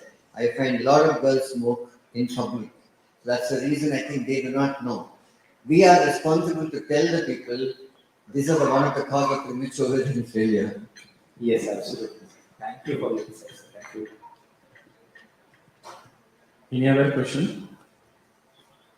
Criteria for adding luteinizing hormone in the protocol. Sorry, sir. Criteria for adding LH in protocol. LH, yeah, I mentioned it. Those patients where you have used only FSH, recombinant LH, whether to add or not. Probably I would go for HMG always protocols. Whenever I am choosing a HMG, I will choose the HMG which has got traces of HCG. HCG given LH activity has shown to be having more potency. So whenever you are asking the pharma people, tell them how is your LH derived. If it is a HMG, it is human menopausal gonadotropin, which is urinary derived, the LH activity will be slightly lower. So if it is a HCG given LH activity, if it has traces of HCG, it will having a little bit more LH. If that's not work, recombinant LH can be used. Probably the group 1 and 2 of Poseidon, where they are unexpected poor responders, where we can use this recombinant LH as this drug of choice. Then all patients of hypo where we want to stimulate, we can add age more than 35, again, where the response can be better with recombinant LH can be used. So these are the category of patients. As usual, it was really very good presentation. So you stress more on CoQ10. So I just want to ask you dosages of CoQ10. Thank you, sir. It is a very good question. Normally in male infertility, once we give, we don't check, we just go by the brand and give the brand. But we should check the content of the brand. We should for ourselves. Once I decided which antioxidant I was to use in male infertility, which antioxidant I want to use in female infertility, I went to all the brands. I checked their the recommended dietary allowance for each day. What does the statistics say, and then I finalized which brand to use, not by the commercials of it. For male infertility, it is 100 milligram twice a day, and for female infertility, it should be around 600 milligram per day. So you get a different brand where you have a 300 milligram of CoQ10, which should be given twice a day to be an effective antioxidant. So most of the studies which we say that coenzyme Q10 is working are those studies where the CoQ10 is used in a higher dose for female infertility. Thank you. Hello. So you have time? Yeah, what are the role of melatonin that we introduced? Melatonin is coming in a great way in both kind of patients. In some studies, there for use of hyper responders as well. But in poor to ovarian reserve patients, we've seen that melatonin. There are studies where it can be used. We get combinations of DHEA with melatonin as well, which have worked well. So I feel that it's a molecule which can be regarded. You have so many number of molecules, but it is one of those molecules. I meant to say CoQ10, DHEA, and testosterone gel because these are the proven molecules. There are other molecules like anti-ovarian aging molecules like this resveratrol, which is there in red grapes, red wine. Okay, so if your patient is having that, probably you can advise accordingly. But these are some molecules which are now being used in some medicines which are there, and probably will have more molecules like alpha-linoleic acid, leucine, which are coming up in a great way.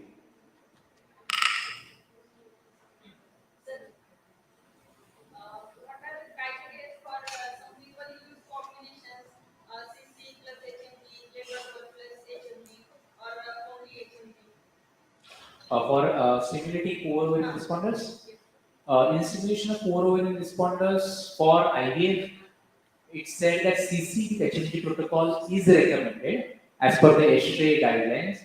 Letrons with HMG is not recommended because that is going to not give you a good oocyte yield and your estrogen levels are going to be low, and has shown that the oocyte quality is also not good, especially for letrons with HMG protocol. Only HMG can be used or CC with HMG can be used. CC I am adding only in those patients where I want to use a mild stimulation protocol so that we don't need an antagonist to downregulate the LH surge.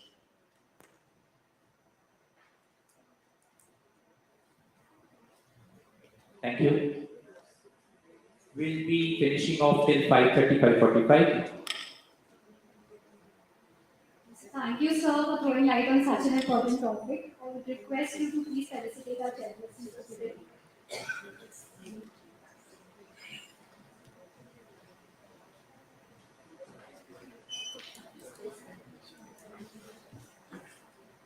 Dr. Upendra Satya, sir.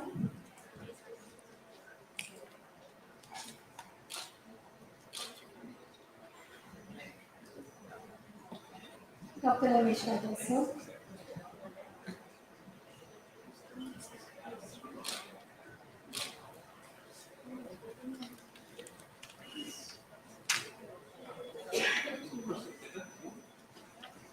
Thank you.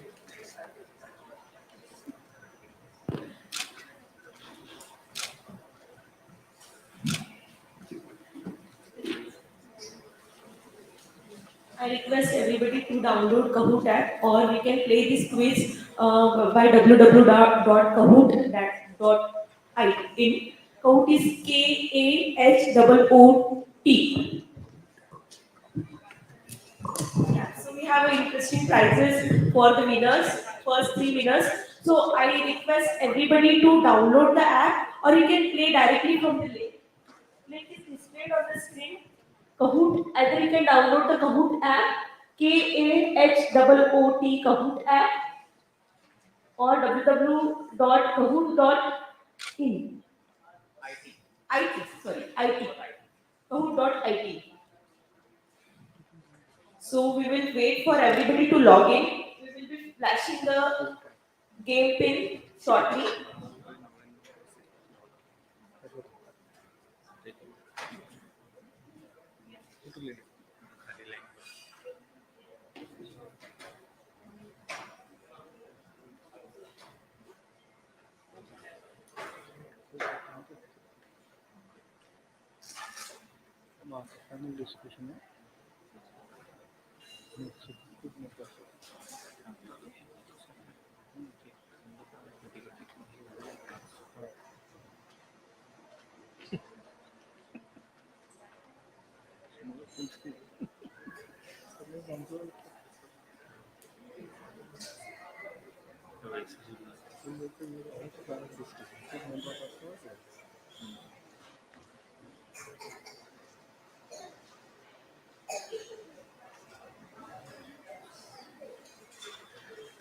I request all of you to download Kahoot app. We are going to have an interesting quiz. It will brushing up your knowledge. Yes, we are going to give prizes to first three winners.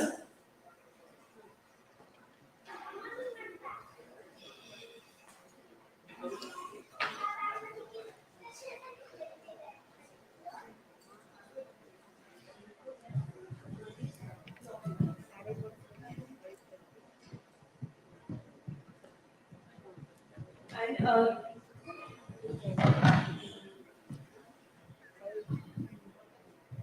it will be a 10-minute quiz.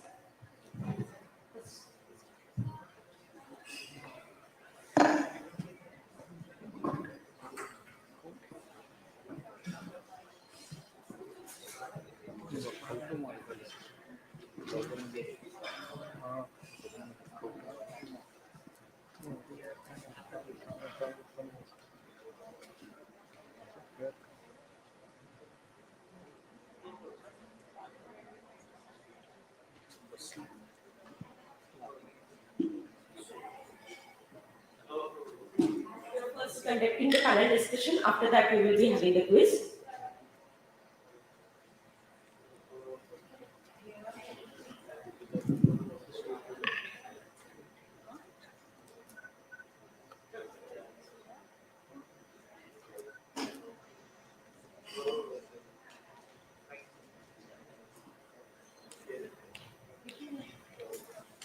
So I welcome you all for the panel discussion, which will be a quick panel discussion in around 15 to 20 minutes. We will discuss 4 cases and we'll be having the insight from all our fertility consultants and fellow obstetrician gynecologists here. So I welcome on stage my co-moderator, Dr. Pallavi Untwal. She's from Nasik, leading the clinical team in Nasik. I welcome on stage Dr. Kanchan Durukar. She is a fertility consultant at Oasis Fertility Pune. I welcome Dr. Shaili Chavan Shitole. She is a fertility consultant at our Kharadi Center. Dr. Rajendra Shitole. He is a fertility consultant in Pune. I welcome Dr. Chandrakala Patil.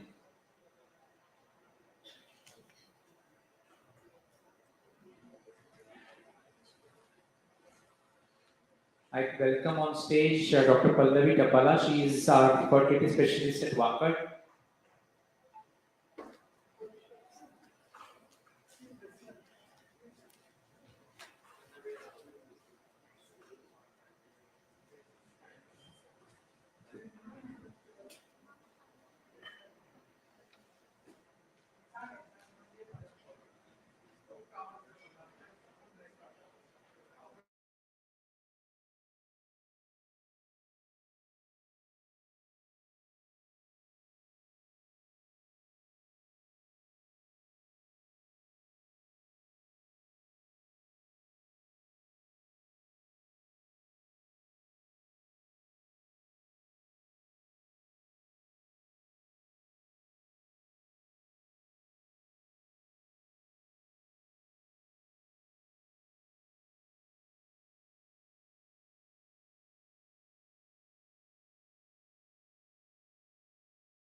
time intercourse with various oral agents and also gonadotropins were used at multiple clinics. Now, since 4 years, she also has undergone 2 cycles of IUI previously. It's now almost 7 years since she had been trying with all this history. Now, she's a PCO. We all know that her reserve is good. Is time important in managing PCO patient, or is it not? Because we have a very good reserve. I would take this to Dr. Rajendra. Yes, definitely time is very important because even if she is a case of PCO and result is good, but with the age there is an effect on the oocyte and the quality of oocyte goes down and there can be a sudden decline in the reserve also. Once you see a patient of PCOS at the age of 36, 37 and even at the age of 39, same patient may have only 4, 5 years. There is a rapid decline with the age. We have to manage in time these patients also.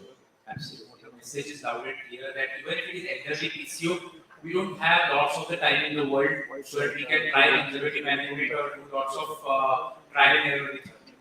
So probably she then underwent laparoscopic ovarian drilling and diagnostic hysteroscopy. So is laparoscopic ovarian drilling really justified in today's era, Dr. Saili?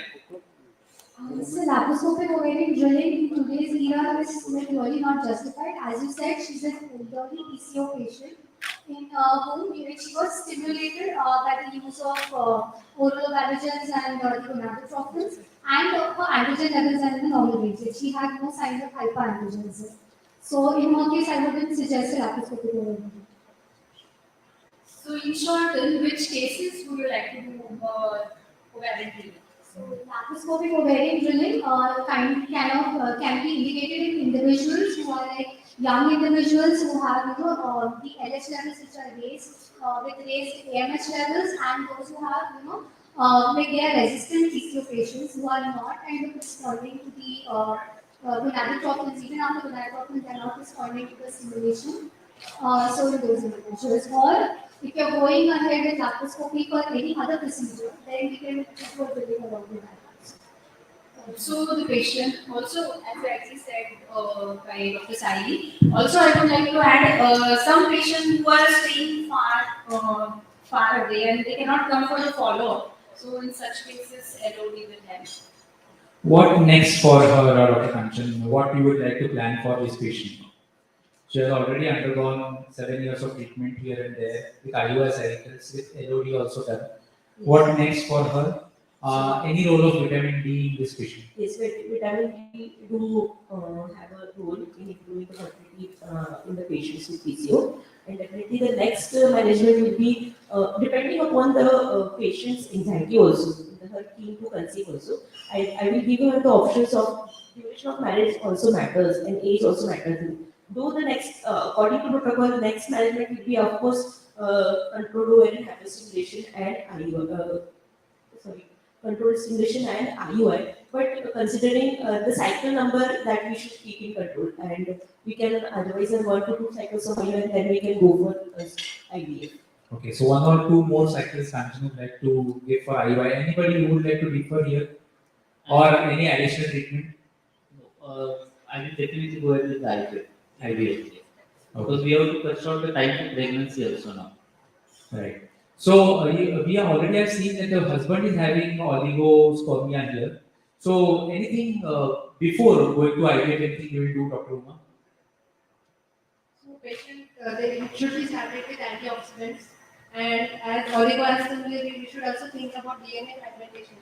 Okay. We are thinking for IVF. Okay. So antioxidants should be given for at least 3 months, and we can always tell them about the stone selection techniques we are coming these days, like hands or microfluidics. Yes. So elderly PCO, they are not just like the normal PCO. We always know that the oocyte quality is going to be a little bit down, and therefore giving antioxidant treatment in such kind of patients is also important. Improving the hormonal environment in the body, in the ovarian physiology is also important. So hyperinsulinemia, hyperandrogenemia, if any, should be corrected. So probably lifestyle modification. Once we are treating the husband, also we can treat the wife with use of antioxidants, and probably is there any role of metformin in this patient? Dr. Rahul?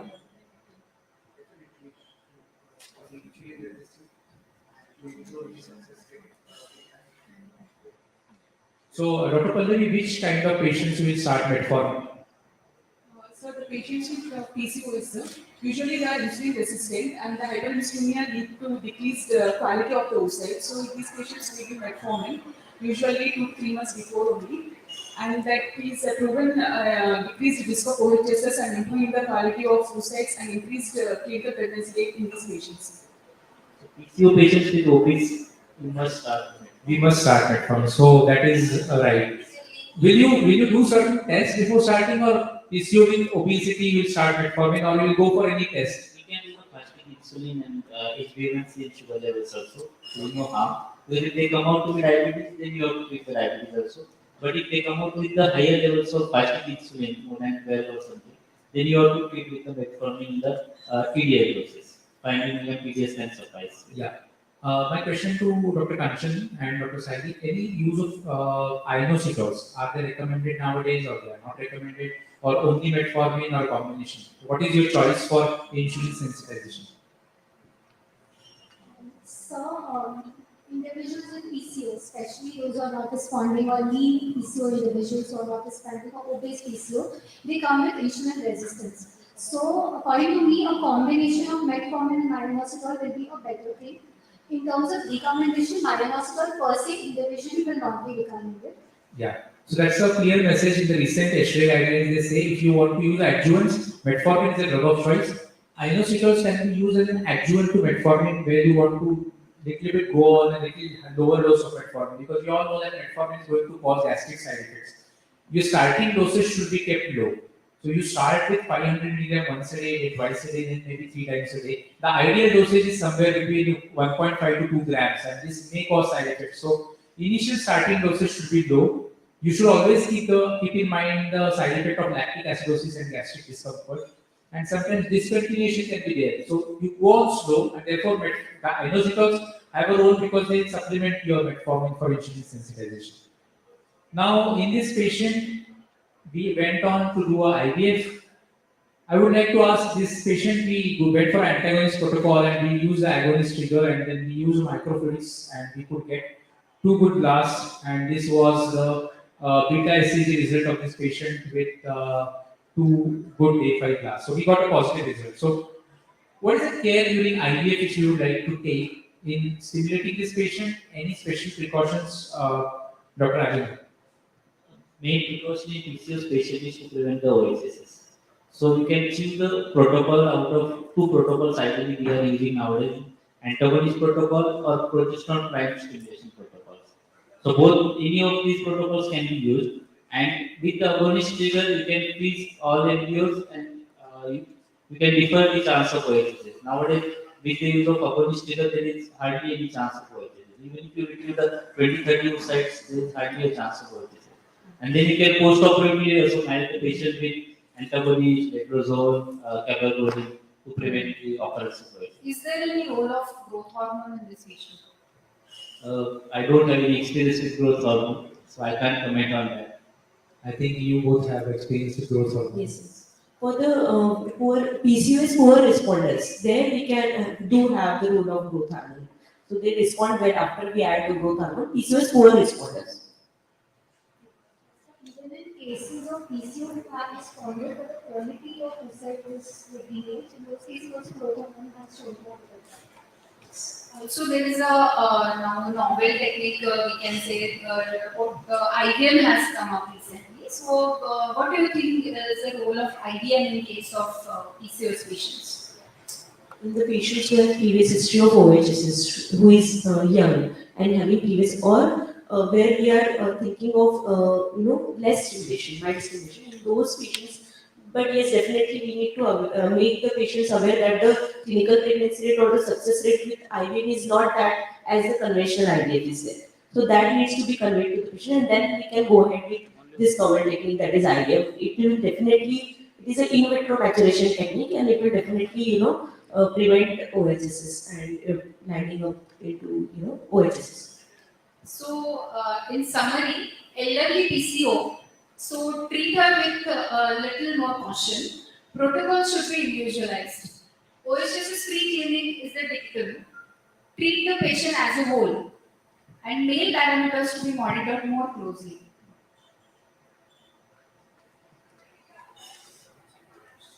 Yes.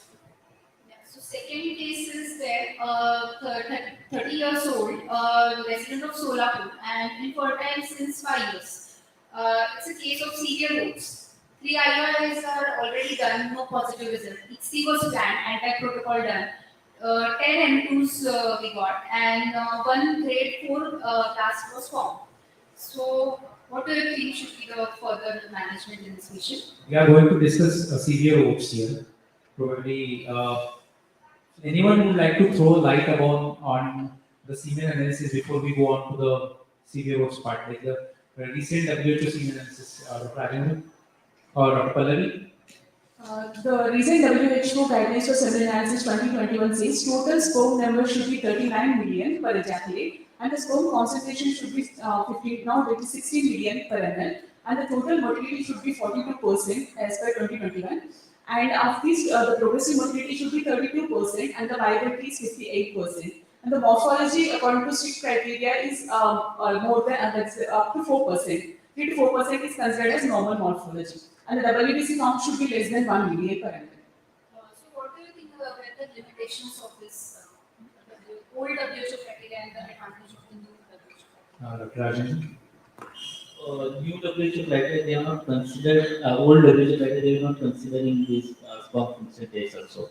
And nowadays, new WHO criteria included the Indian population or Asian population also. That is more helpful. There is no much change, but there are these good guidelines that come up.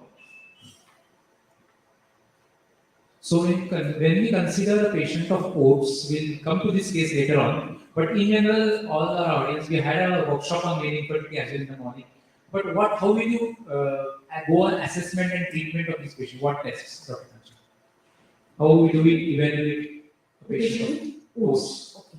So first we need to do the clinical examination. History and clinical examination is very important for the patient. Then going for the hormonal markers, we should do the serum FSH level, serum estrogen, testosterone level. Then going for prolactin at the thyroid level, and USG scrotum is very important to rule out any varicosis. And if it is less than 5 million, then definitely we should do the karyotyping and Y chromosome microdeletion. So these are the basic tests that we should advise to the male partner when it is less than 5 million. So, in such cases, while doing semen analysis, what extra care you will take? What information you will? Yes, so while doing the analysis, we should, these are the practical tips that the patient should have adequate abstinence. Abstinence is there or not, whether there was a spillage. That these are the things these are the small things that we need to ask. And before coining the diagnosis, we should actually do a second analysis after the interval of say 1 month. Yeah. So we all know that this teratospermia is there in many reports once it comes from a fertility center, and once it comes from a pathology center, all is normal. So any views on this, Dr. Arvind, Dr. Uma, on the teratospermia and how to evaluate it, and what is it necessary to treat that? So, teratospermia, we cannot treat teratospermia, but at least by doing a DNA fragmentation, we can note down whether it will be useful or not, how to go for sperm selection techniques as I told previously. But teratospermia as such cannot be treated. We can try it by giving empirical therapy with antioxidants. Yes.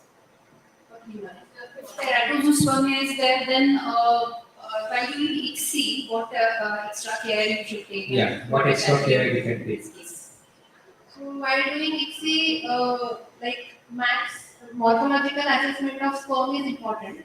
Yeah. So rather than max, probably MC is better. Yes. Dr. Rajan, can you direct what is MC? MC, we can visualize the sperm under the microscope up to nowadays. The microscope have come up with the zooming technology of 7,000 times. Yeah. So we have in our center, we are using MC. We are not using max. We are not used to max. But in these patients, whenever they come with the reports of sperm from outside or normal sperm from the outside, and the count is less 5 10 million, we always confirm with our employees that how sperms are looking, and they can be used for ICSI. DFI to be done, and in this patient, it is better to use the TESA sperm. So we have got good results with the TESA.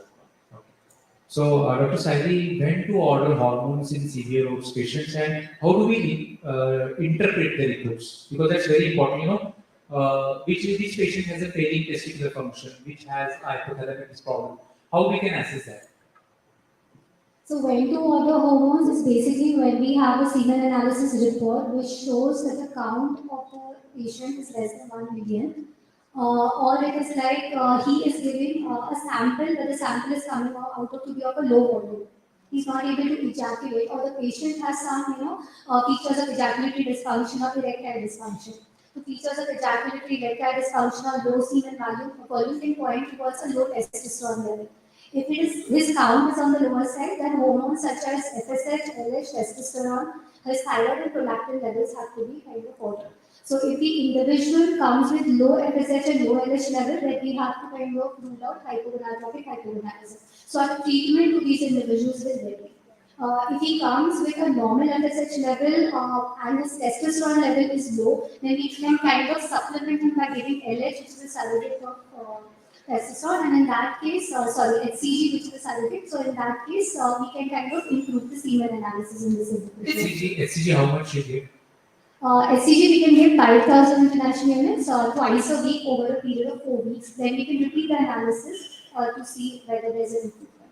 If patient is having low testosterone, then is there any role of injectable testosterone? Injectable testosterone, if the patient wants to plan for fertility, definitely there's no role of injectable testosterone in that case. The message is clear: we don't use injectable testosterone because this is going to hamper the man more. So probably only particular category of patients we need to use gonadotrophins. Some patients HCG, as you said. Only few patients where the TE ratio is less, the testosterone to estrogen ratio is less, we can use protein citrate, which is a cheaper alternative to letrozole. So letrozole can also be used. Is there any role of US color Doppler in such patients? Definitely. Because if they are presenting with the low ejaculate with low counts, then we can definitely without any obstruction is there. Is there any chance of varicose, which is causing more oxidative stress and damage in this form? So definitely without any problem in the genital system, you can do Doppler and sonography. Dr. Rahul, which cases you would like to refer to urologist for varicose surgery?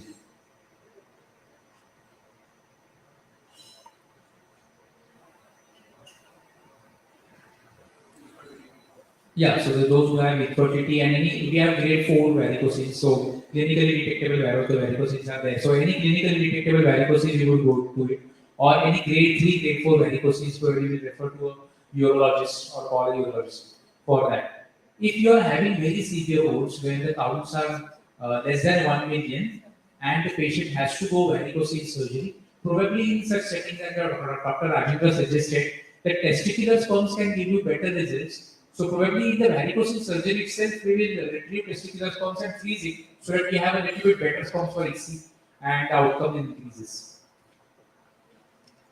Sperm DNA fragmentation is not talked about. Karyotyping and Y chromosome microdeletions can be advised for severe OATS patients, like Dr. Kanchan said. Pre-treatment is very, very important. All of you have highlighted this. Lifestyle modification is very important. Tell the patient to avoid too tight undergarments, too tight clothes. Avoid prolonged sitting. If they are IT professionals, they have a job which is prolonged sitting.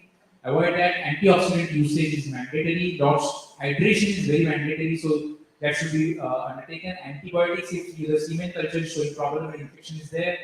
CC, letrozole, HMG, HCG only in those patients where it is indicated. As I told for female infertility, for male infertility also, analyze for yourself what are the standard doses and is your medications, what antioxidant you are giving, does it have the right dosage of that molecule, so that you can give that. And probably when it comes to medical management, everybody has talked about the antioxidant use based on the testosterone to estrogen ratio. CC or letrozole along with HCG can be used. Testosterone in any form should be discouraged, it should not be used. If you want to give antibiotic, give a prolonged good antibiotic which has a broad spectrum effect for at least 3 weeks so that it is effective. Nutraceuticals can be used. IVF for EC. This is the last question to the panelists who are doing EC. So Dr. Rajendra, Dr. Kanchan can take this up. Your choice. So whenever we have a bad sperms or low count sperms, ICSI is always better for the mature oocytes at least. Those oocytes which are small or even M1 oocytes, you can consider if you have a count in patient, you can consider going for the IVF for small oocytes. But for the mature oocytes, it is straightforward ICSI. ICSI came into picture for the males with less than 5 million sperm count. So ICSI is the treatment of choice for the patients with less than 5 million sperm count. So thank you all the panelists. Probably we are not taking up the next case because of shortage of time. We'll be having the quiz in 5 minutes so that everybody will play the quiz. Thank you for getting an interactive panel. All of you are very good friends. Thank you all the audience for coming up here and please wait for the quiz. Thank you so much. I would like to give away the mementos to all the panelists. Please wait for the mementos.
So KP is there displayed on your screen.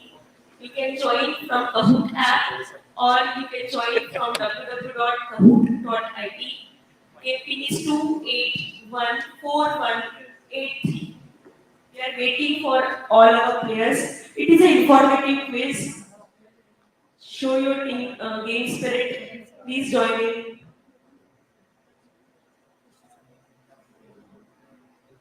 Please join in. This is the Kahoot. You can join from Kahoot app or you can directly join from www.kahoot.it. Yes, we have a first there. This is an informative quiz. It will just brush up your knowledge. It is a very simple quiz, so do please log in.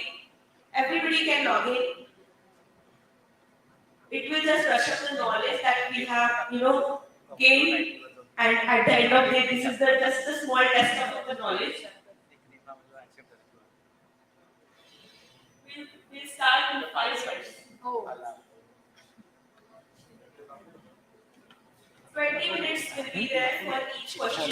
20 seconds. Sorry, 20 seconds will be there. 20 seconds for each question. And yes, we have 8 participants till now.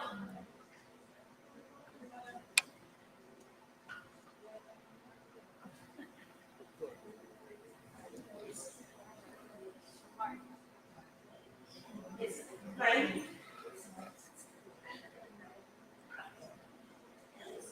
Ravi,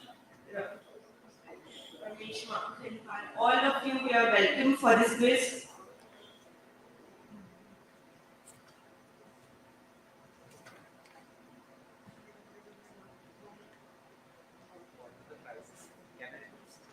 Yes, yes.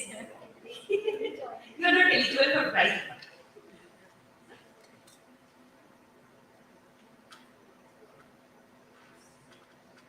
We will be starting. So, first question coming up for you for this quiz. 3, 2, 1, and here we go. Okay. Identify this ovarian pathology. It's a very easy question. This is the ovarian pathology. It is paraovarian cyst, it is endometriotic, hemorrhagic cyst, or dermoid cyst. What is the pathology that is displayed? 9 more seconds. Rajendra is not allowed. He got the prize last time.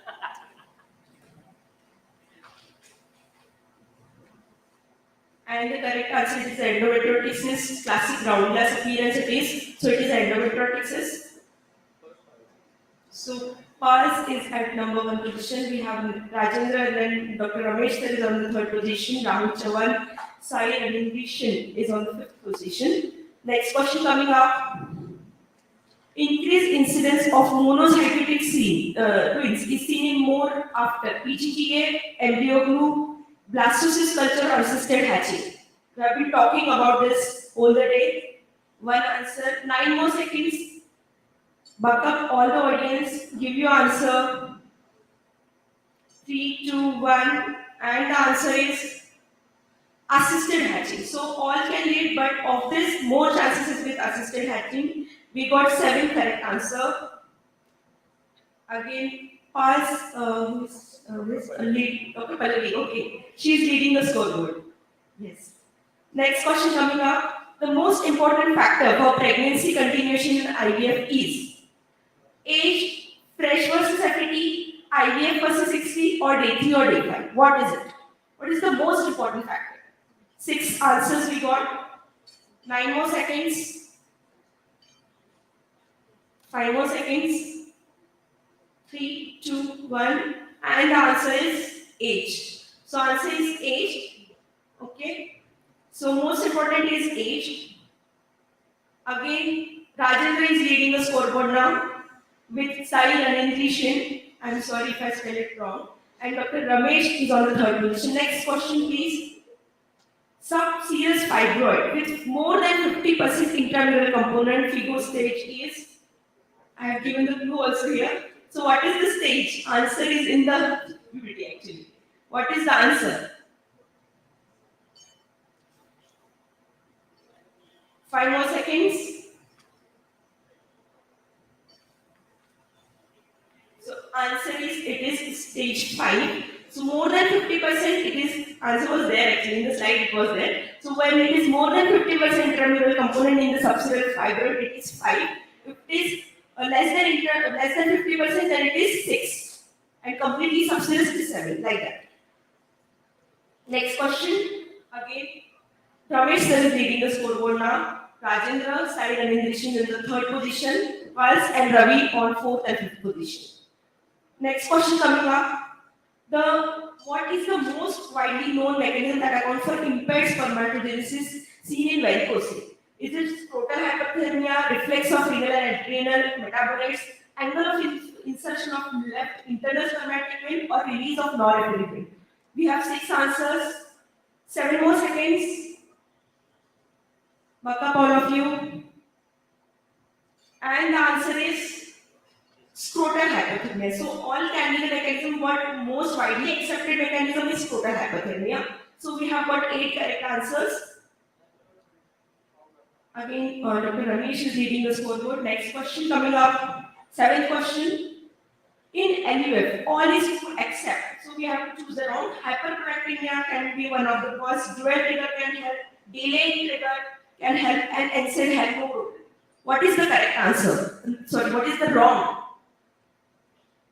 4 answers, 4 more seconds. So NSAIDs have no, NSAIDs do cause LUF. So NSAID should not be given in the patients who have known LUF or leukinase unruptured follicle is known complication. In those patients, we should avoid NSAIDs.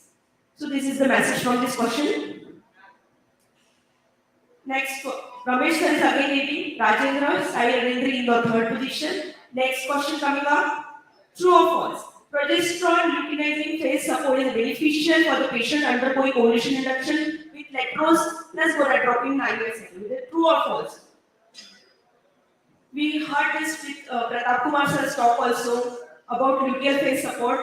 What is true? Should we give or should we not give? To do or not to do? 9 answers, and the answer is yes, it should be given. So luteal phase support is indicated in the patients where we are using gonadotropin. Here luteal phase support is beneficial as studies are saying. Again, Ramesh sir is leading the scoreboard. Sai Ranjit has come to second position. Ninth question, IVM, all is true except. So, consists of retrieving immature oocyte, can be used in the patient with previous history of OHSS. It is an experimental strategy and clinical pregnancy rate is same as IVF. So, what is wrong in this? 5 answers we have got. And the answer is clinical pregnancy is not same as the conventional IVF. So clinical pregnancy will always be lower because the number of oocytes that we retrieve are always less. That's why the clinical pregnancy rate will always be lower in case of IVF as compared to conventional IVF. Next question, Ramesh sir again leading the scoreboard. Next question coming up for you. To prevent the adverse effect of long-term GnRH agonist in the uterine fibroid, what we can give? Danazol, raloxifene, tranexamic acid or calcium supplementation. To prevent the adverse effect in long-term GnRH agonist, what we can give? 6 answers, 7 answers, 5 more seconds. So, answer is calcium. Of course, we should give the calcium for this patient because there can be osteoporosis and these patients with oncologist, we should give the calcium support to them. So again, Ramesh sir is leading the scoreboard with 6,000 points. Next question, admin question. All of the following is used for the management of OHSS except. So what is not used? Albumin is used, cabergoline is used, LNWH is used, and GCSS. So what is not used? 5 answers we got.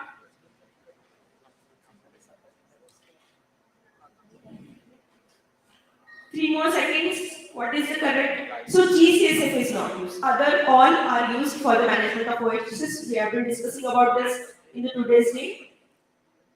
Again, Ramesh sir is leading the scoreboard. Sai Indri is on the second position, followed by Pars, Pallavi, Dr. Pallavi. 12 question coming up. Hyperechoic bands traversing the endometriotic cavity. Presence of skip lesion is noted. I have put the picture also. What is this? Adenomyosis, endometriosis, Asherman syndrome, or scar endometriosis. Diagnose this condition. What is it? So there is a hyperechoic band. It is traversing the endometrial cavity, and there are skip lesions also. There is a severe hyperechoic bands are there. What is it? And the answer is Asherman syndrome. It is not adenomyosis, dear friends. It is Asherman syndrome, which is traversing the cavity. So it is typical diagnosis of Asherman syndrome. So again, Ramesh sir is leading the scoreboard.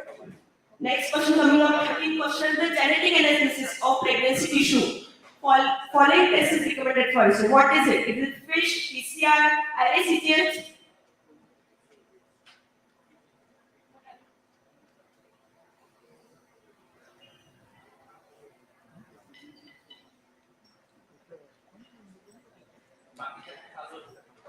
Yes, and none of them. So answer is RACTH. Only 4 of you have done correctly. So recent SI guideline is saying that RACTH is the genetic analysis testing of choice for the pregnancy tissue. So this question coming up from SI guidelines. So again, silent injury has come up on the top. 14th question coming up. FET cycle when compared with the fresh ET have increased risk in all except large for gestation is, small for gestation is, PIH preterm. So what is the difference between fresh and frozen embryo transfer? So all is true for FET except 5 answers, only 6 answers. Backup guys, 8 answers. So it is small for gestation. Small for gestation is more common with fresh transfer, not frozen transfer. So these are again references from the papers of Ashray. Sai Narendra is on the first position, followed by Pallavi, Dr. Ramesh is on the third position. Which of the following feature is not a USG finding? It is not a USG finding, guys. Analytic, lacunae, irregular endometrial bilateral junction, linear striation and parallel shadowing, and symmetrical thickening of anterior posterior wall. So, what is not the finding? We have only 5 answers coming up. Adenomyosis we want to diagnose. I put the picture also to have a clip, 0 seconds. And the answer is symmetrical thickening. It is always asymmetrical thickening in the case of adenomyosis, dear friends. So here we have learned about the USD finding of adenomyosis also in this question.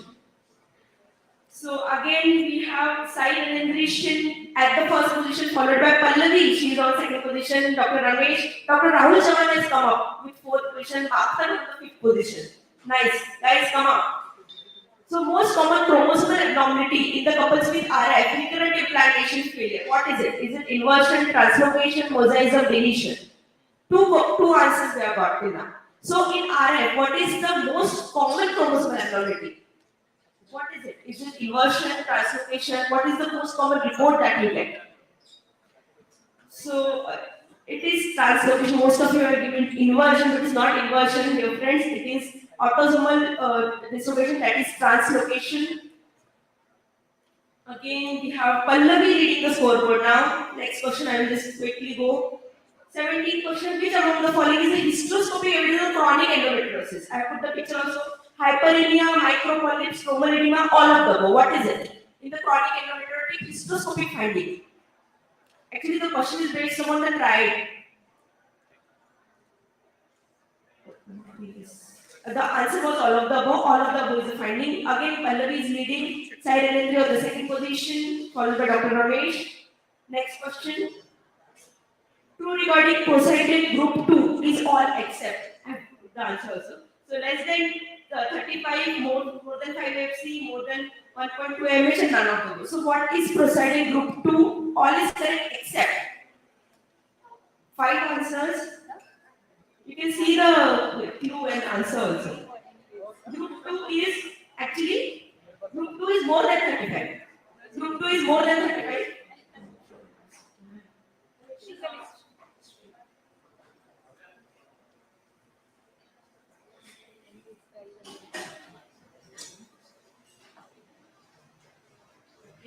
Next question coming up for you.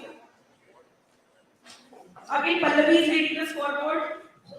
Well done, Pallavi. So, in WHO 2021 essay guidelines, all is true except semen volume 1.4, progressive motility more than 30%, normal forms more than 4%, and total motility more than 40%. Actually, answer is already discussed. You have to just watch that. Select from that. Read it. So the answer after displaying also many of you are going incorrect. Actually, it is total motility more than 40% is not a correct answer. It is more than 42%. So Dr. Pallavi is again leading the scoreboard.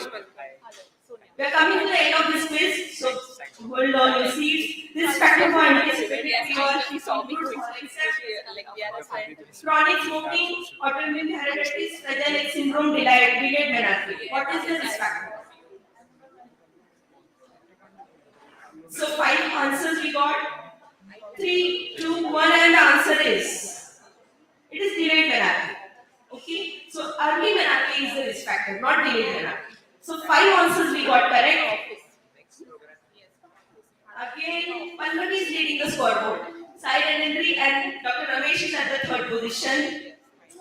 So, deciding question coming up. Oocyte donor requirement according to new AR debate 2021 is all except age 23 to 35 can donate only once in a lifetime and would at least have one child and can donate in respect of parental status. 5 answers we got. 5, 4, 3, 2, 1, and the answer is. She should have one child. It is not the parent is not mandatory, dear friends. In the new bill, so only 2 of you have given it correct. 23 to 35 age is correct. Can donate once in life. That is also correct. And in respect of parental status, they can donate. But it is not mandatory that they should have one child. So now we have a winner. We have a podium. Third position, Dr. Ramesh Gaikwad sir. Second position, side transition, and the first position is Dr. Pallavi. Yes, Dr. Pallavi has won the quiz. And runner-up is Rahul and Makhan. So congratulations to those also. So we invite all the first three winners of the dance for the gift. Dr. Nilesh, we invite you to please give the gift to our winners. Dr. Nilesh sir.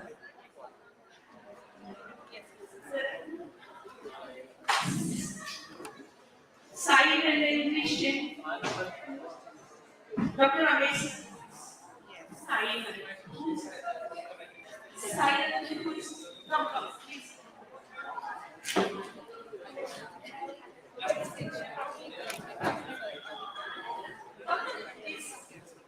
Side and nutrition.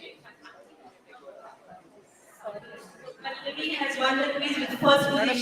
Madam, thoda And Pallavi. पीछे madam camera. Side and reach, she has scored 11,725 points in the second position. Congratulations, and we actually appreciate your game spirit. Ramesh sir, please, we are honored to have you here and playing our quiz. Thank you so much. 10,622 points. Thank you all. So thank you all of you who have participated and showed their